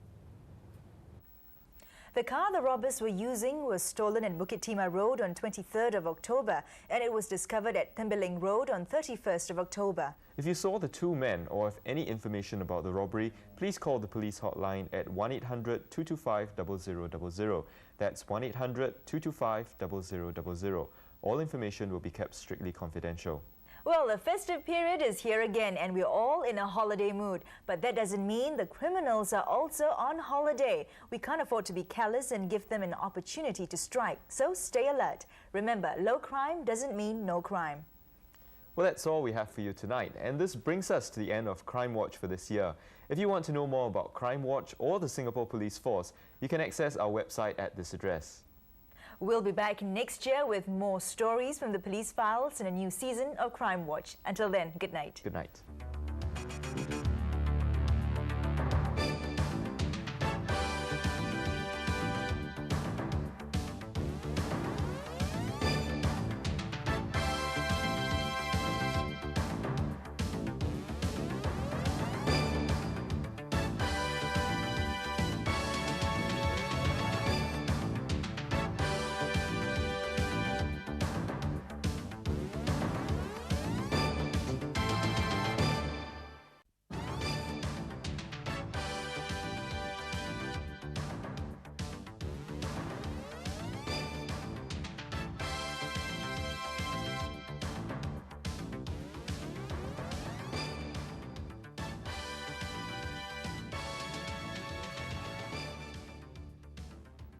Hello and welcome to Crimewatch. I'm Naraza Ismail and this is my co-host ASP Obek Kam. Good evening. Drug trafficking is a menace worldwide, involving syndicates who work with drug dealers from their sources in the region to their markets across the world. In 1993, the Central Narcotics Bureau received information of an international drug syndicate which arranged for couriers to swallow drug-filled condoms before proceeding to Australia. CNB immediately alerted the Australian Federal Police and they arrested 3 drug smugglers. 213 rubber pellets filled with heroin were seized. CNB then monitored the movement of the syndicate members, gathering enough evidence before closing in on them. The syndicate was led by James Goh Jun Tong, formerly an army officer, who was declared a bankrupt when his business failed. He was wanted by the CNB in a previous drug trafficking case, but continued to travel on a number of fake passports. His right-hand man, Kulan Ko Chun Kwang, a diploma holder who worked as an insurance manager, was deep in gambling debts. So he smuggled for James and later became his right-hand man.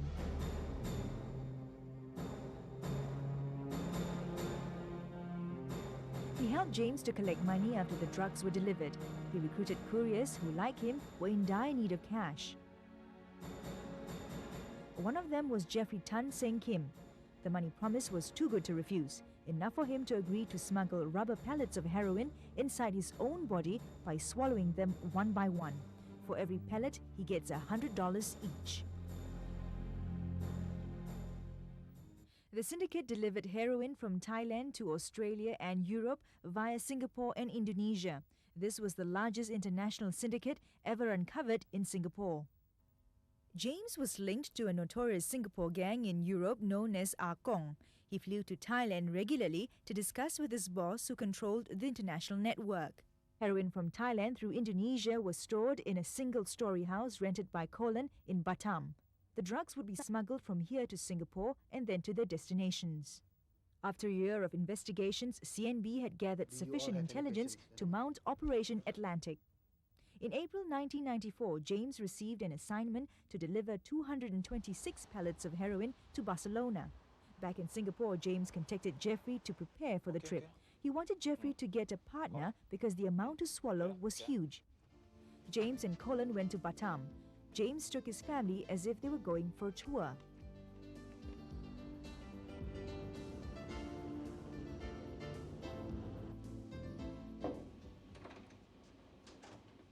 When his family went out sightseeing, James and Colin packed the heroin.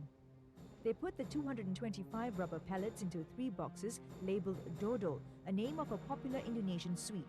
Colin marked the boxes with some numbers. The boxes were smuggled back to Singapore.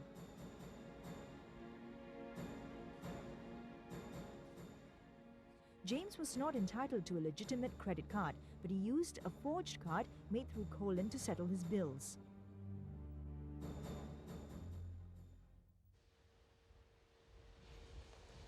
On the 15th of April, the flight to Barcelona was confirmed. Jeffrey was to meet James to collect money for his travel as well as the drugs.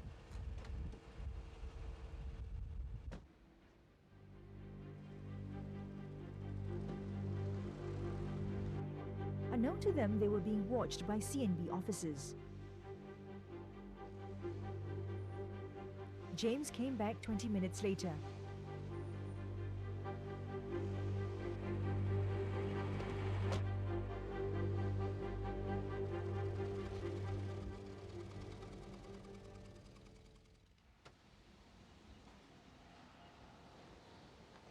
Jeffrey left with a pink plastic bag with boxes inside.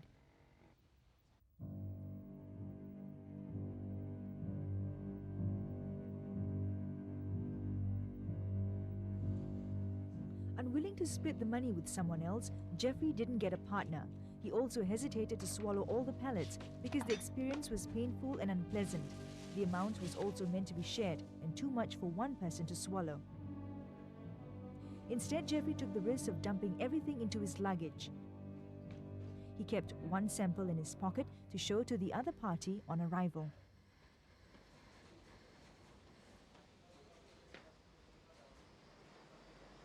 Hello, sir. It's on the way. On the 16th of April, CNB officers spotted Jeffrey leaving his house with his luggage. They alerted other officers who were waiting at the airport.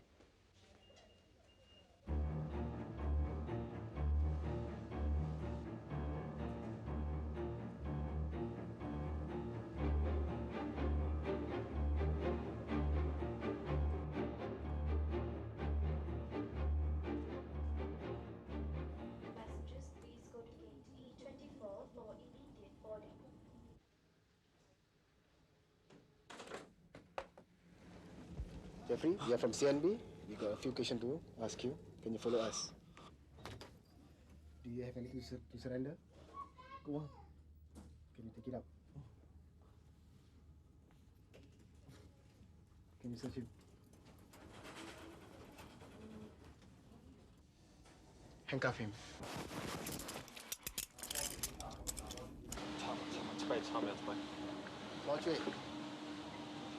Nampak. Sir, this is on.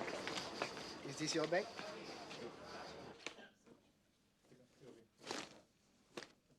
His luggage was retrieved and 225 pellets were seized. CNB officers didn't waste any time. They waited for James and ambushed him that very night before he realized that the game was up.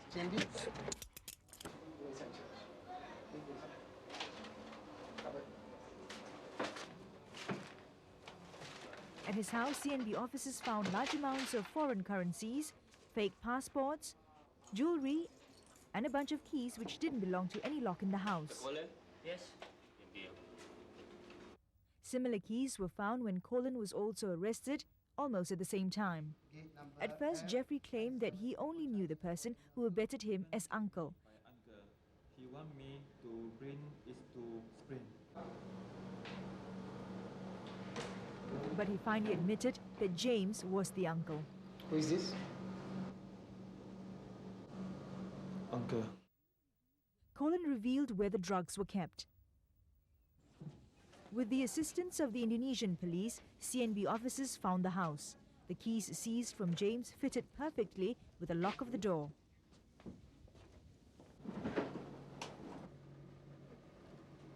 Sir, he's here. They recovered another 253 drug-filled pallets hidden in a compartment above a door.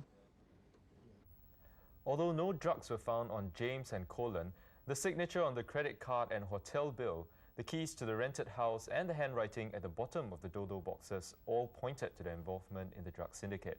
James, Colin and Jeffrey were sentenced to death. They were hanged on 27th of September last year.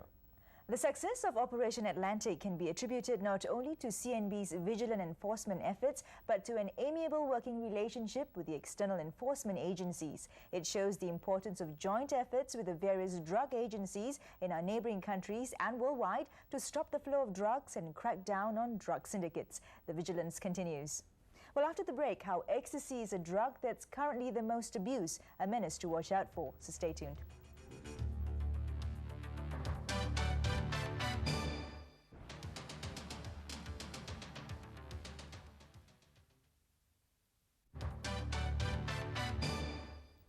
Welcome back.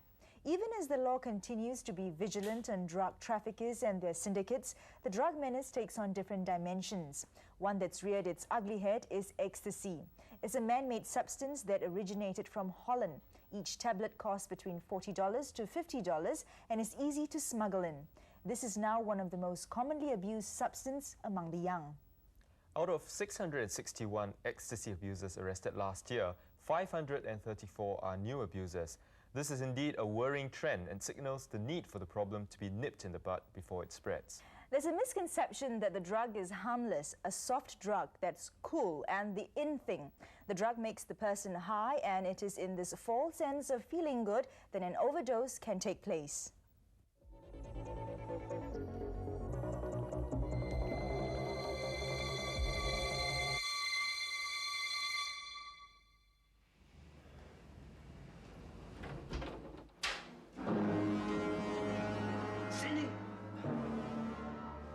Cindy!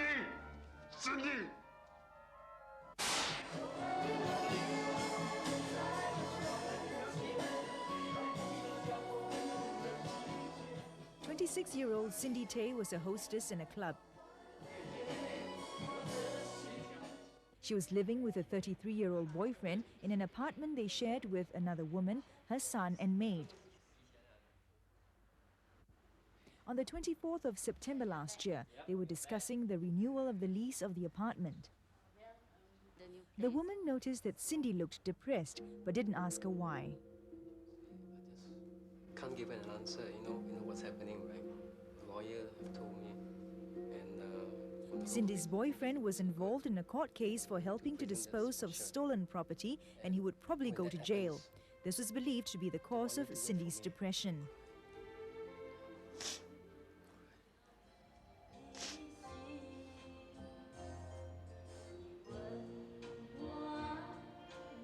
Just a few days before Cindy's death, her colleague at the club saw her looking depressed and sad, but she didn't ask Cindy what was wrong.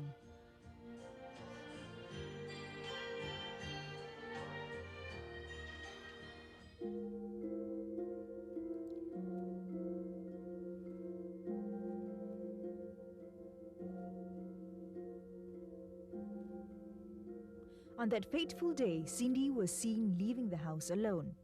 She came back shortly after. She went straight back into her room. The maid heard her crying.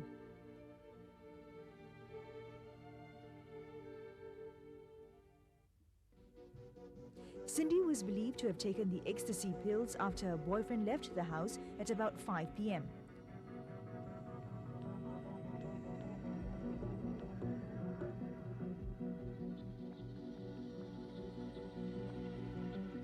In the police statement, Cindy's friends reveal that that was not the first time Cindy took ecstasy pills.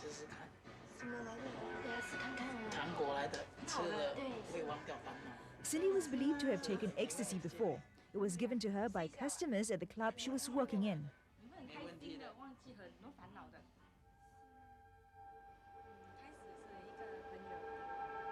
Cindy had shown interest in the drug. She had asked a colleague about ecstasy. They had also seen her behaving in a way which appeared like being high on ecstasy.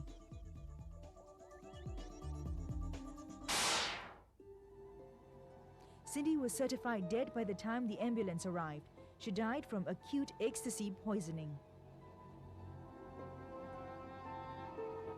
Cindy's blood test revealed 18.5 milligrams of ecstasy per milliliter of blood, and this level is high enough to cause death. The 26-year-old was believed to have taken 10 to 15 ecstasy pills before she was found dead. There was no ecstasy pills found in her room, and it was not known how she obtained the drugs. The police has ruled out foul play. It is also not known if Cindy had taken the drug to relieve her depression as a way of escaping the problems she faced, but for whatever reason, it was too high a price to pay. It's easy to swallow a tablet, but what many do not realize is that it's a man-made drug with a chemical combination which can be lethal. Yes, ecstasy can cause death, and it can cause death in a number of ways. The first way is where you develop an idiosyncratic or an unexpected reaction, maybe from even taking half a tablet. It's something like the penicillin reaction, and we see this in a number of cases reported overseas. The second is where you actually do take an overdose, and this is like in the case of Cindy. The third would be where you develop hypothermia or overheating because you've taken ecstasy and you over-exercise and your body cannot control the temperature. And you delay in seeking medical attention because you know it's an illicit drug. And some people actually die from that. And the fourth way is where you're taking ecstasy and maybe you're challenged by friends and you participate in risk-taking behavior. You may do things which you wouldn't normally do because you feel good, you feel very, very confident of yourself. Like any drug, ecstasy can have different effects on different people. Some people can develop the adverse effects, and some people can actually die from using it. The point is that you never know whether you're going to be the unlucky one. Besides the danger of death, an overdose can severely damage the brain, kidney and liver, and the person's health is also at stake. Many abusers are misled, thinking that the drug is not addictive and is harmless. Well, that's where they are wrong. Ecstasy is not addictive in the typical sense of the word. It's not physically addictive like heroin or cocaine, but it can be addictive because many people who use it are addicted to the high that they get, and they will use it week after week. In other words, they can get psychologically addicted to it. So there's a possibility that you get addicted to the drug because of the dependency you have on it to give you the high. Many of the abusers are men in their 20s to 30s. Although female abusers are fewer, what's most alarming is that most of them are below 20. The youngest arrested recently was only 13 years old. Amongst them, many work in the night spots, as in the example of Rachel and Simon. Both of them were arrested during CNB's regular raids at night spots. 我第一次尝试 ecstasy 是在卡拉 OK， 但是我的朋友给我的，因为我的朋友他们都是有吃 ecstasy 的，所以我很好奇就尝试了。但我又觉得很好玩，所以我还有继续吃哦，一个星期2、3次。我吃完 ecstasy 的反应之后是很想跳舞，但会流汗，很想咬牙齿哦，很想找东西来咬，但又很口渴。我觉得 ecstasy 对我的害处是反应很慢，但我的记性很差，很容易忘记东西。When I first tried ecstasy, it was at a discotheque with my group of friends. And then a pusher approached us, asked us whether we want to try these pills. And I brought from him one at $50 a pill. I took the ecstasy pills out of curiosity and introduction from my friends. They said that it could make me very happy, and then you will help you dance all the night through. After the first time, I took another 3 to 4 times, and eventually I was get caught. And for those who hang out at night spots, be wary of spiked drinks. Avoid accepting drinks from strangers or sharing drinks.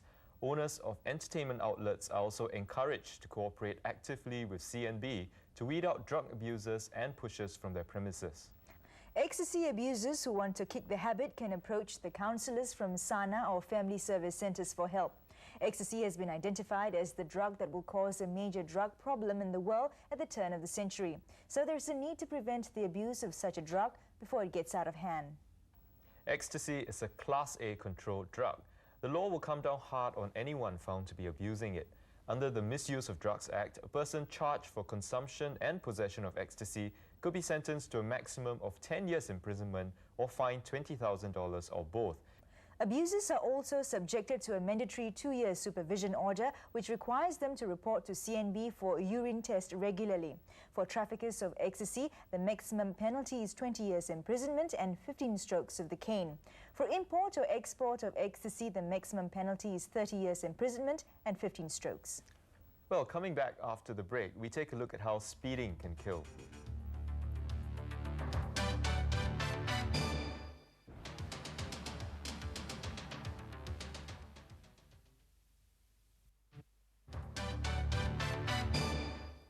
Welcome back. The traffic police is concerned with a rising number in speed-related road accidents. Every year, almost half of the people who have died on the roads in Singapore were killed by speed drivers. Speeding not only endanger your own life, but also put other road users' lives at risk.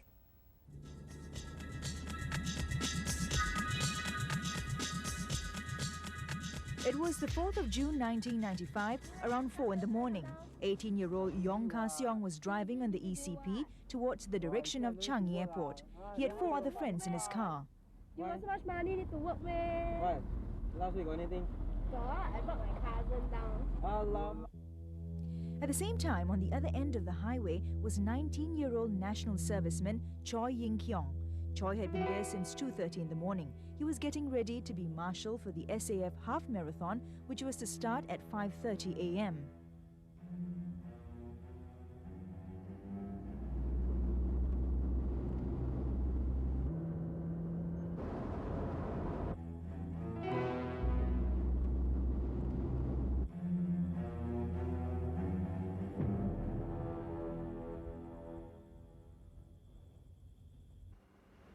Just nearby was a police expressway patrol car on duty.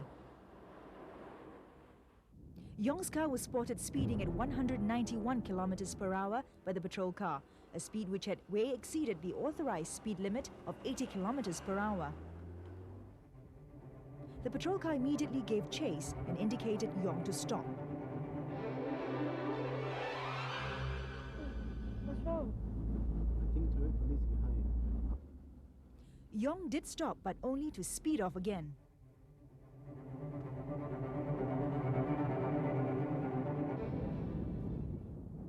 The car sped out of sight when it turned into Fort Road towards Mountbatten Road. Yong lost control when taking a turn into the slip road before swerving to the right, colliding into the central island and knocking down the innocent bystander. The car was moving at such high speed that it spanned across Fort Road before it came to a stop on the opposite lane. Yong Ka-seong thought he was getting the thrill of his life, speeding at 191 kilometers per hour in the early hours of the morning when he thought the roads were clear. Because of his rash act, an innocent bystander lost his life. Choi Ying-kyong sustained serious injuries from the impact and was pronounced dead on the spot. Yong and all his friends escaped unhurt, but the car was badly damaged and Yong was convicted for the offence of causing death by dangerous or reckless driving and also for speeding. He was sentenced to 30 months imprisonment and disqualified from driving all classes of vehicles for life. Statistics show that nearly half of all the fatal accidents are caused by speeding, and it's the #1 killer. Just last year alone, 113 people died in speed-related accidents and 2,894 people suffered injuries, a number of which were permanent. An impact from a car travelling at 120 kilometers per hour is like falling from 12 stories. The severity of damage and injury is unimaginable. The stopping distance for a vehicle travelling at 80 kilometers per hour is 76 meters. At 100 kilometers per hour, it's 112 meters. That's to say, the faster the speed, the longer the distance it'll take for a car to come to a stop, causing severe damage to whatever is in its path. The braking distance will increase if the road is wet or if your tyres are worn out or when a car is fully loaded. The greater the speed, the greater the likelihood of death or serious injury. And now, road safety tips from the Traffic Police, brought to you by BMW and Performance Motors. Expressways in Singapore are shorter than those in other countries, with cars entering and leaving slip roads throughout the entire length of the expressway. In a built-up situation like ours, there's more traffic intersection, and because of this, it is important that a motorist has full control of his vehicle, able to maneuver his vehicle in reaction to the traffic around him and bring the vehicle to stop in the quickest possible time. The control is largely dependent on his speed. So slow down when approaching a bend or when making a turn. Keep to the speed limit and drive with due consideration for other road users, especially at housing estates and places with heavy pedestrians movement. Always keep a lookout for pedestrians crossing the road.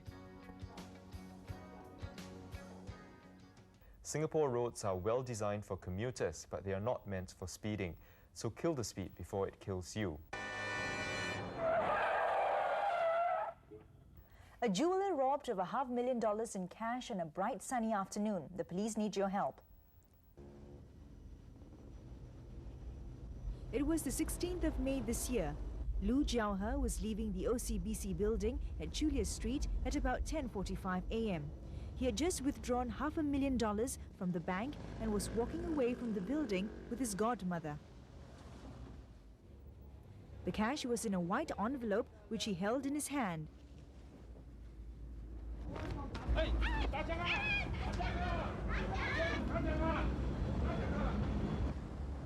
The culprit was seen running towards China Street. He dashed across heavy traffic, but he was soon out of sight. After investigations, police put together this photo fit of the suspect. He's a male Chinese in his mid-20s. He has short, thick, wavy hair and a fair complexion. He's slim-built and about 1.7 meters tall. He was wearing long-sleeved shirt and black pants. Anyone who saw a person of that description or has any information about the case, please call the police hotline at 1-800-225-0000. All information will be kept strictly confidential. And to find out more about Crimewatch or the Singapore Police Force, you can access our website on the internet. Well, that's it for Crimewatch tonight. Do join us again next month for the next episode. Until then, take care. Good night.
Good evening and welcome to tonight's episode of Crimewatch. I'm Madeline Tan.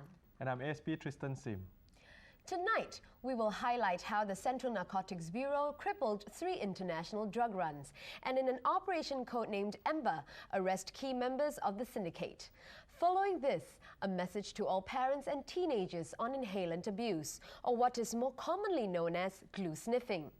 And we need information to assist us in our investigation into a murder near Block 621, Bedok Reservoir Road on the 14th of May this year. In a warning to international drug traffickers and gang members abroad, the Central Narcotics Bureau has issued a clear message. Stay off Singapore. In tonight's case, Singaporeans were being recruited as drug couriers. They were involved in trafficking heroin number 4 to Taiwan and Australia.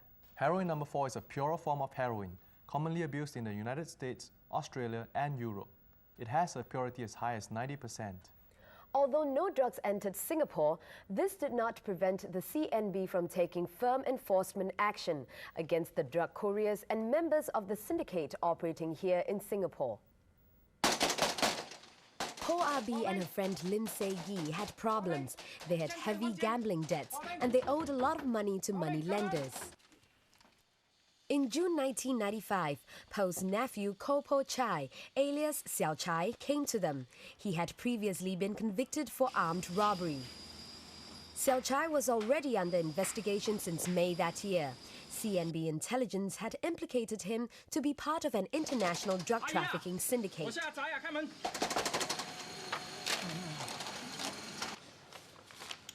Auntie, 你要多少哦？哎，我们的事你不要管哦。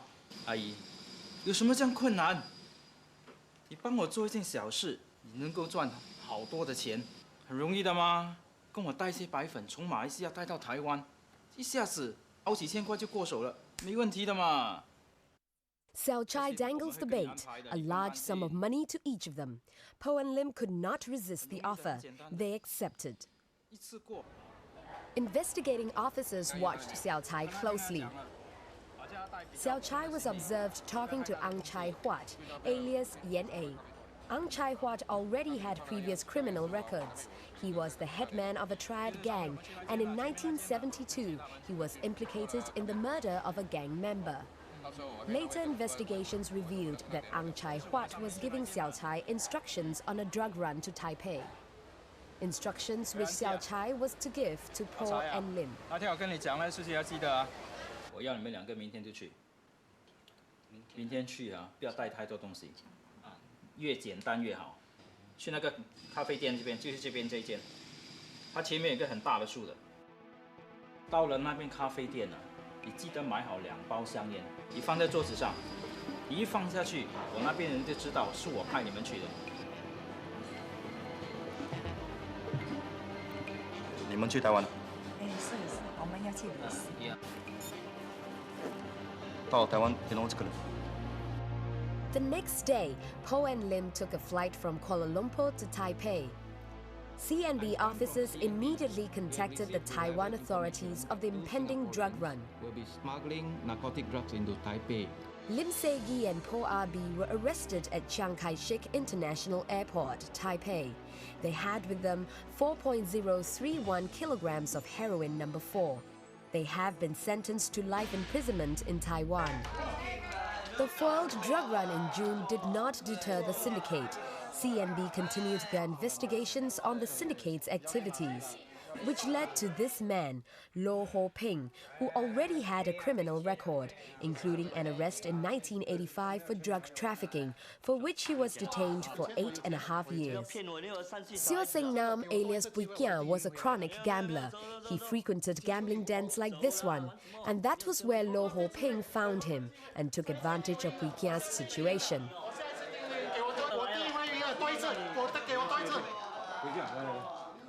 什么事情啊？几百块而已嘛。水分不顺了。才几百块而已嘛。几百块怎么够？这样啊，你开一个数目啊，我可以给你。The syndicate had recruited their next drug courier, but Lo Ho Ping did not talk to Pui Kian again. He left that to Go Kit Thiam, alias Cha Kian, the 4th key member in the syndicate. At that time, Cha Kian was managing the gambling den owned by Lo Ho Ping. The syndicate was well organized. Each member's role was clearly defined. Ang Chai Huat and Lo Ho Ping coordinated the drug runs.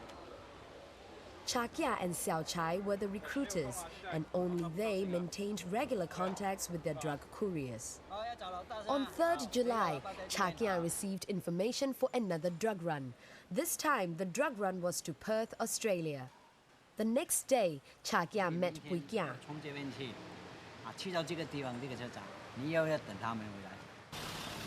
The arrangements for the contact in Johor were nearly the same, except that the coffee house was in a different hotel. Pui Kia had been instructed to buy corsets and tight pants and to bring them with him. At the airport, he was to go to a toilet, and this was how he was to bring the drugs into Perth.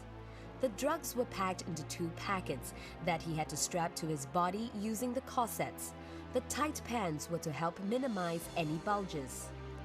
CNB investigating officers contacted Australian Federal Police. That day, Seo Seng Nam alias Pui Kia was arrested at Perth International Airport. He had 1.3 kilograms of heroin number 4. Following this, on the 10th of July, a 3rd drug run involving 1 kilogram of heroin number 4 was intercepted, this time at Sydney International Airport. CNB closed in on the syndicate. Operations Amber was activated for the arrest of members of the syndicate. Xiao Chai was involved in illegal money lending activities. He had already been detained once for secret society activities. In 1978, he became addicted to drugs and later was known to have been involved in local drug trafficking. Ang Chai Huat, already a notorious underworld figure, had previously been involved in secret societies and drug activities. He was detained twice under the Criminal Law Temporary Provisions Act, but was soon involved in illegal money lending. He was also a heavy gambler and was involved in illegal horse punting and betting. In 1994, after heavy losses in horse betting, faced with huge debts, he turned to the illicit drug trade. Lo Ho Ping ran gambling dens like this one. He too was involved in illegal money lending.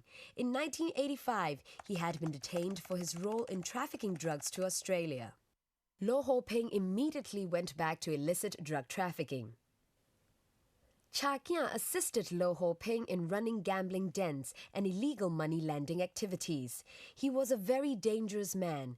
He had previously been involved in several armed robberies and had been detained for secret society activities. He then got into drugs. Operations Amber was now firmly in place. 4 teams were mobilized for the arrest of these men. Ang Chai Huat was to be arrested first. He was confirmed as the main contact person for syndicate members in Singapore. Moving into booth 24.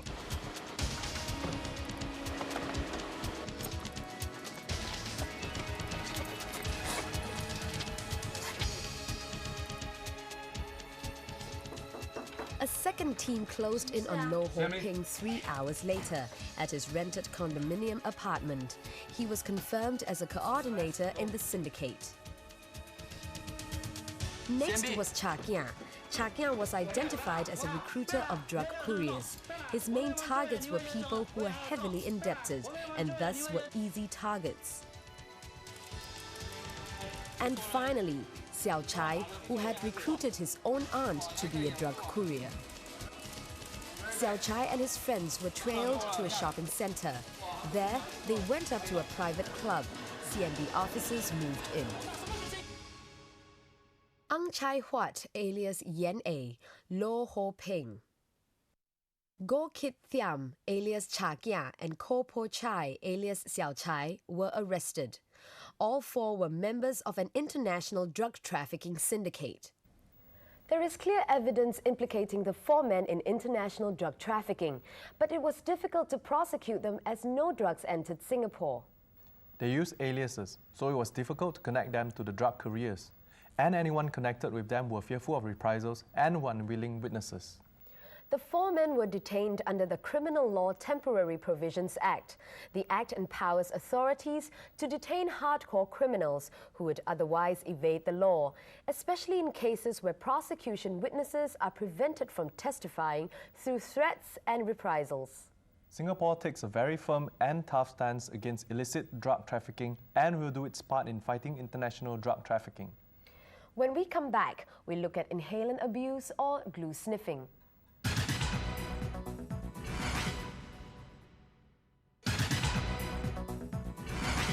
Welcome back. There are many forms of drug abuse, one of which is inhalant abuse. John dropped out of school at Secondary 1 when he was 13. He had lost interest in schooling and his results were poor. He was bored and started hanging out with bad company. He kept his activities to himself. His parents were both working and barely paid any attention to him. They did not notice John's changing behavior and type of friends he was hanging out with.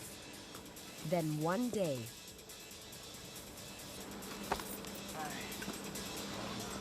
Hey.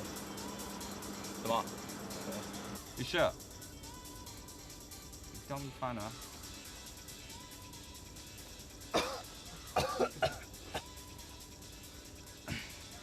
Feel right.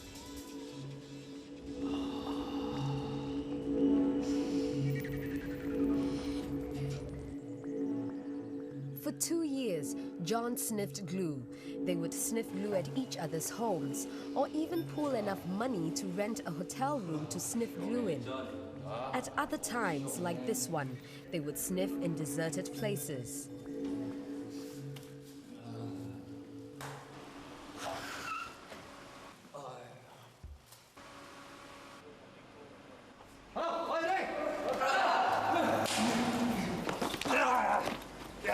Let me go! John is an inhalant abuser, a glue sniffer. He's the victim of an insidious form of drug abuse that many discount or treat lightly in the face of more serious drug abuse, like heroin abuse.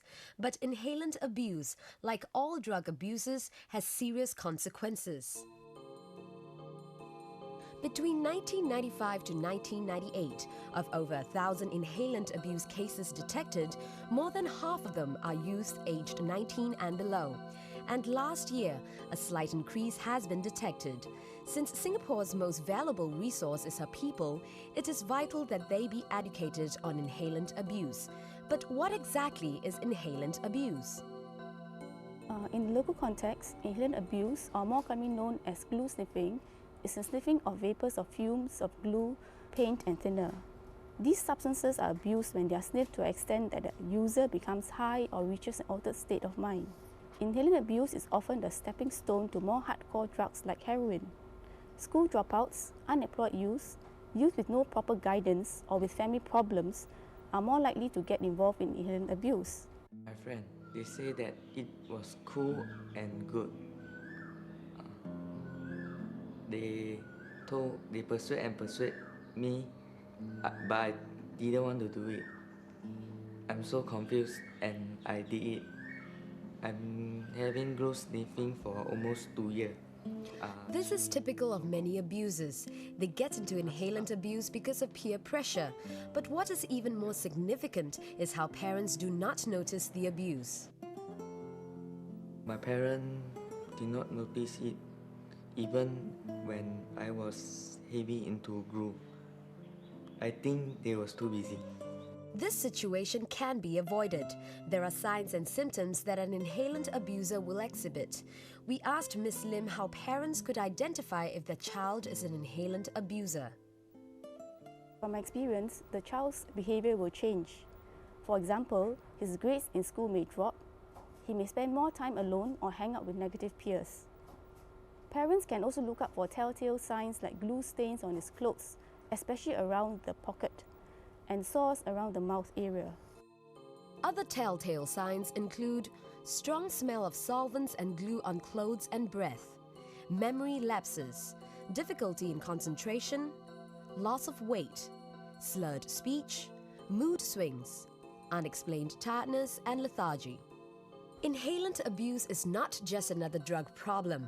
It is also a very dangerous habit with serious medical and psychiatric consequences. Inhalant abuse actually affects many different organs in the body. For example, you get renal toxicity where the kidneys get damaged, and this damage can be actually long-term and not only at the point when you are inhaling the substance.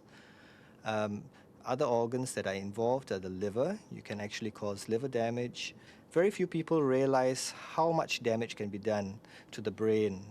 In the case of somebody who has been abusing inhalants for a period of time, what you will find is that there are spaces all throughout, and the person undergoes what is known medically as cerebral atrophy.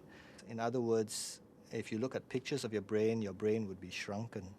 There is a real danger of death from inhalant abuse due to an impaired ability to function normally. This girl fell into a reservoir after sniffing glue. She died of drowning. A packet of glue was still in her hands. Generally, inhalants are organic solvents which tend to dissolve brain tissue. So you'd have difficulty with planning, difficulty with judgment, and basically difficulty in living your life because you just can't make the right decisions. The amount of damage to the brain caused by inhalants is very significant. When you use inhalants, you actually dissolve parts of your brain cells. And almost always, the inhalant abuser is not aware of these serious consequences. I didn't care.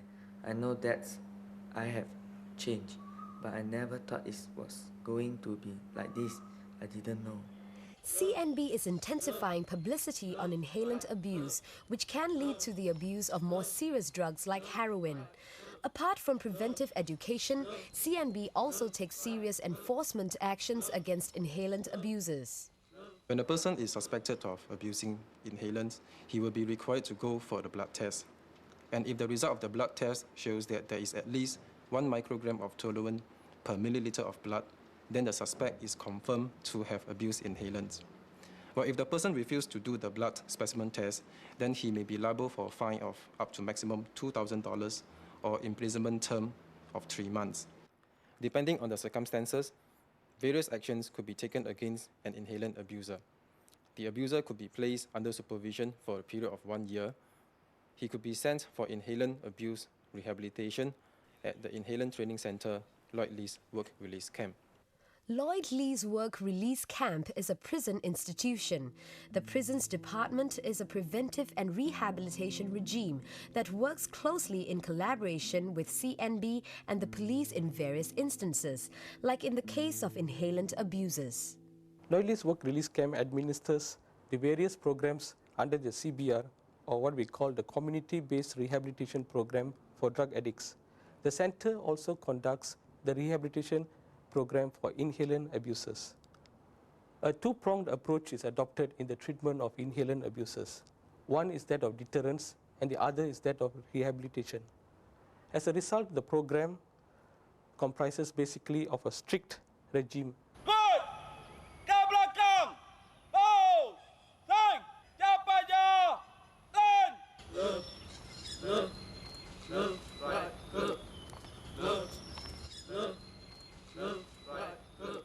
Emphasis on regimentation, food drill, and physically exhaustive activities to emphasize the elements of deterrence.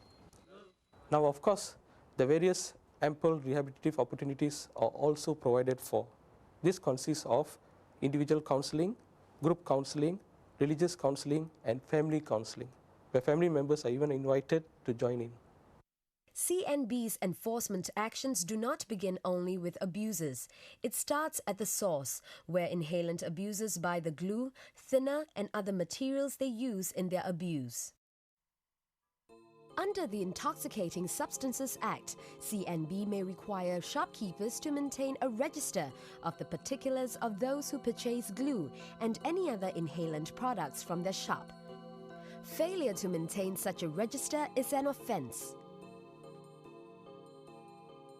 First, we will let them know that we have to take down their IC number, show me the IC. So we will check the record that CNB give it to us. There is a CNB request. We ought to copy down, prevent the glue sniffing people come and buy the glue. CNB has issued advisory notes to warn shopkeepers of the dangers of glue sniffing, and they were advised to exercise caution and discretion in selling glue and solvents, especially to young patrons. The thrust of CNB's actions are geared towards deterrence and prevention. It is far, far better that the young don't start at all. The consequences of inhalant abuse can be serious and most of the time irreversible. I lost 3 years of my life. I can't remember anything about those years. It was hard what I had to go through. And now, I don't even know what are the effects in the year to come. Inhalant abuse is a serious matter. Not only will the abuser face severe consequences if arrested, the effects of inhalant abuse may even be fatal. As parents, there are signs by which you can recognize if your child is heading towards inhalant abuse.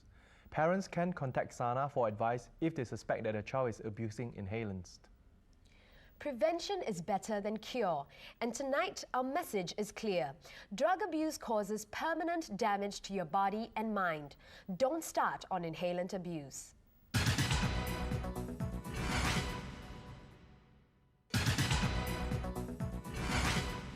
On the 14th of May this year, a man was found dead along the footpath near Block 621 Bedok Reservoir Road. He had died from injuries to the back of his head, believed to be caused by a blunt object. We believe that a taxi driver may be able to help us in our investigations into this murder. Police are also appealing for information or eyewitnesses that can help solve this case. Lee Tiak Singh alias Sam was 25 years old. On Thursday, 13th of May this year, Lee was at a birthday party at Madam Wong's pub, Mohammed Sultan Road. At 1:20 a.m. that night, Lee boarded a taxi along Mohammed Sultan Road. Lee was presumably coming home here to Block 627, Bedok Reservoir Road, where he lived. But about 4 hours later, Lee was found dead along a footpath near Block 621, which is about 100 meters away. Lee was dressed in a short-sleeved shirt with a pair of black pants, wearing a black leather belt. Lee was also carrying a black Prada sling bag. A stainless steel Rolex watch studded with diamonds was missing, together with some other possessions. We are appealing to the taxi driver to come forward, as you may be able to assist the police in their investigations. Please call 225-0000. Or if you have any information on this murder, call us at 225-0000. All information will be kept strictly confidential. Well, that's our program for tonight. Join us again on our next episode of Crimewatch. Until then, good night. Good night.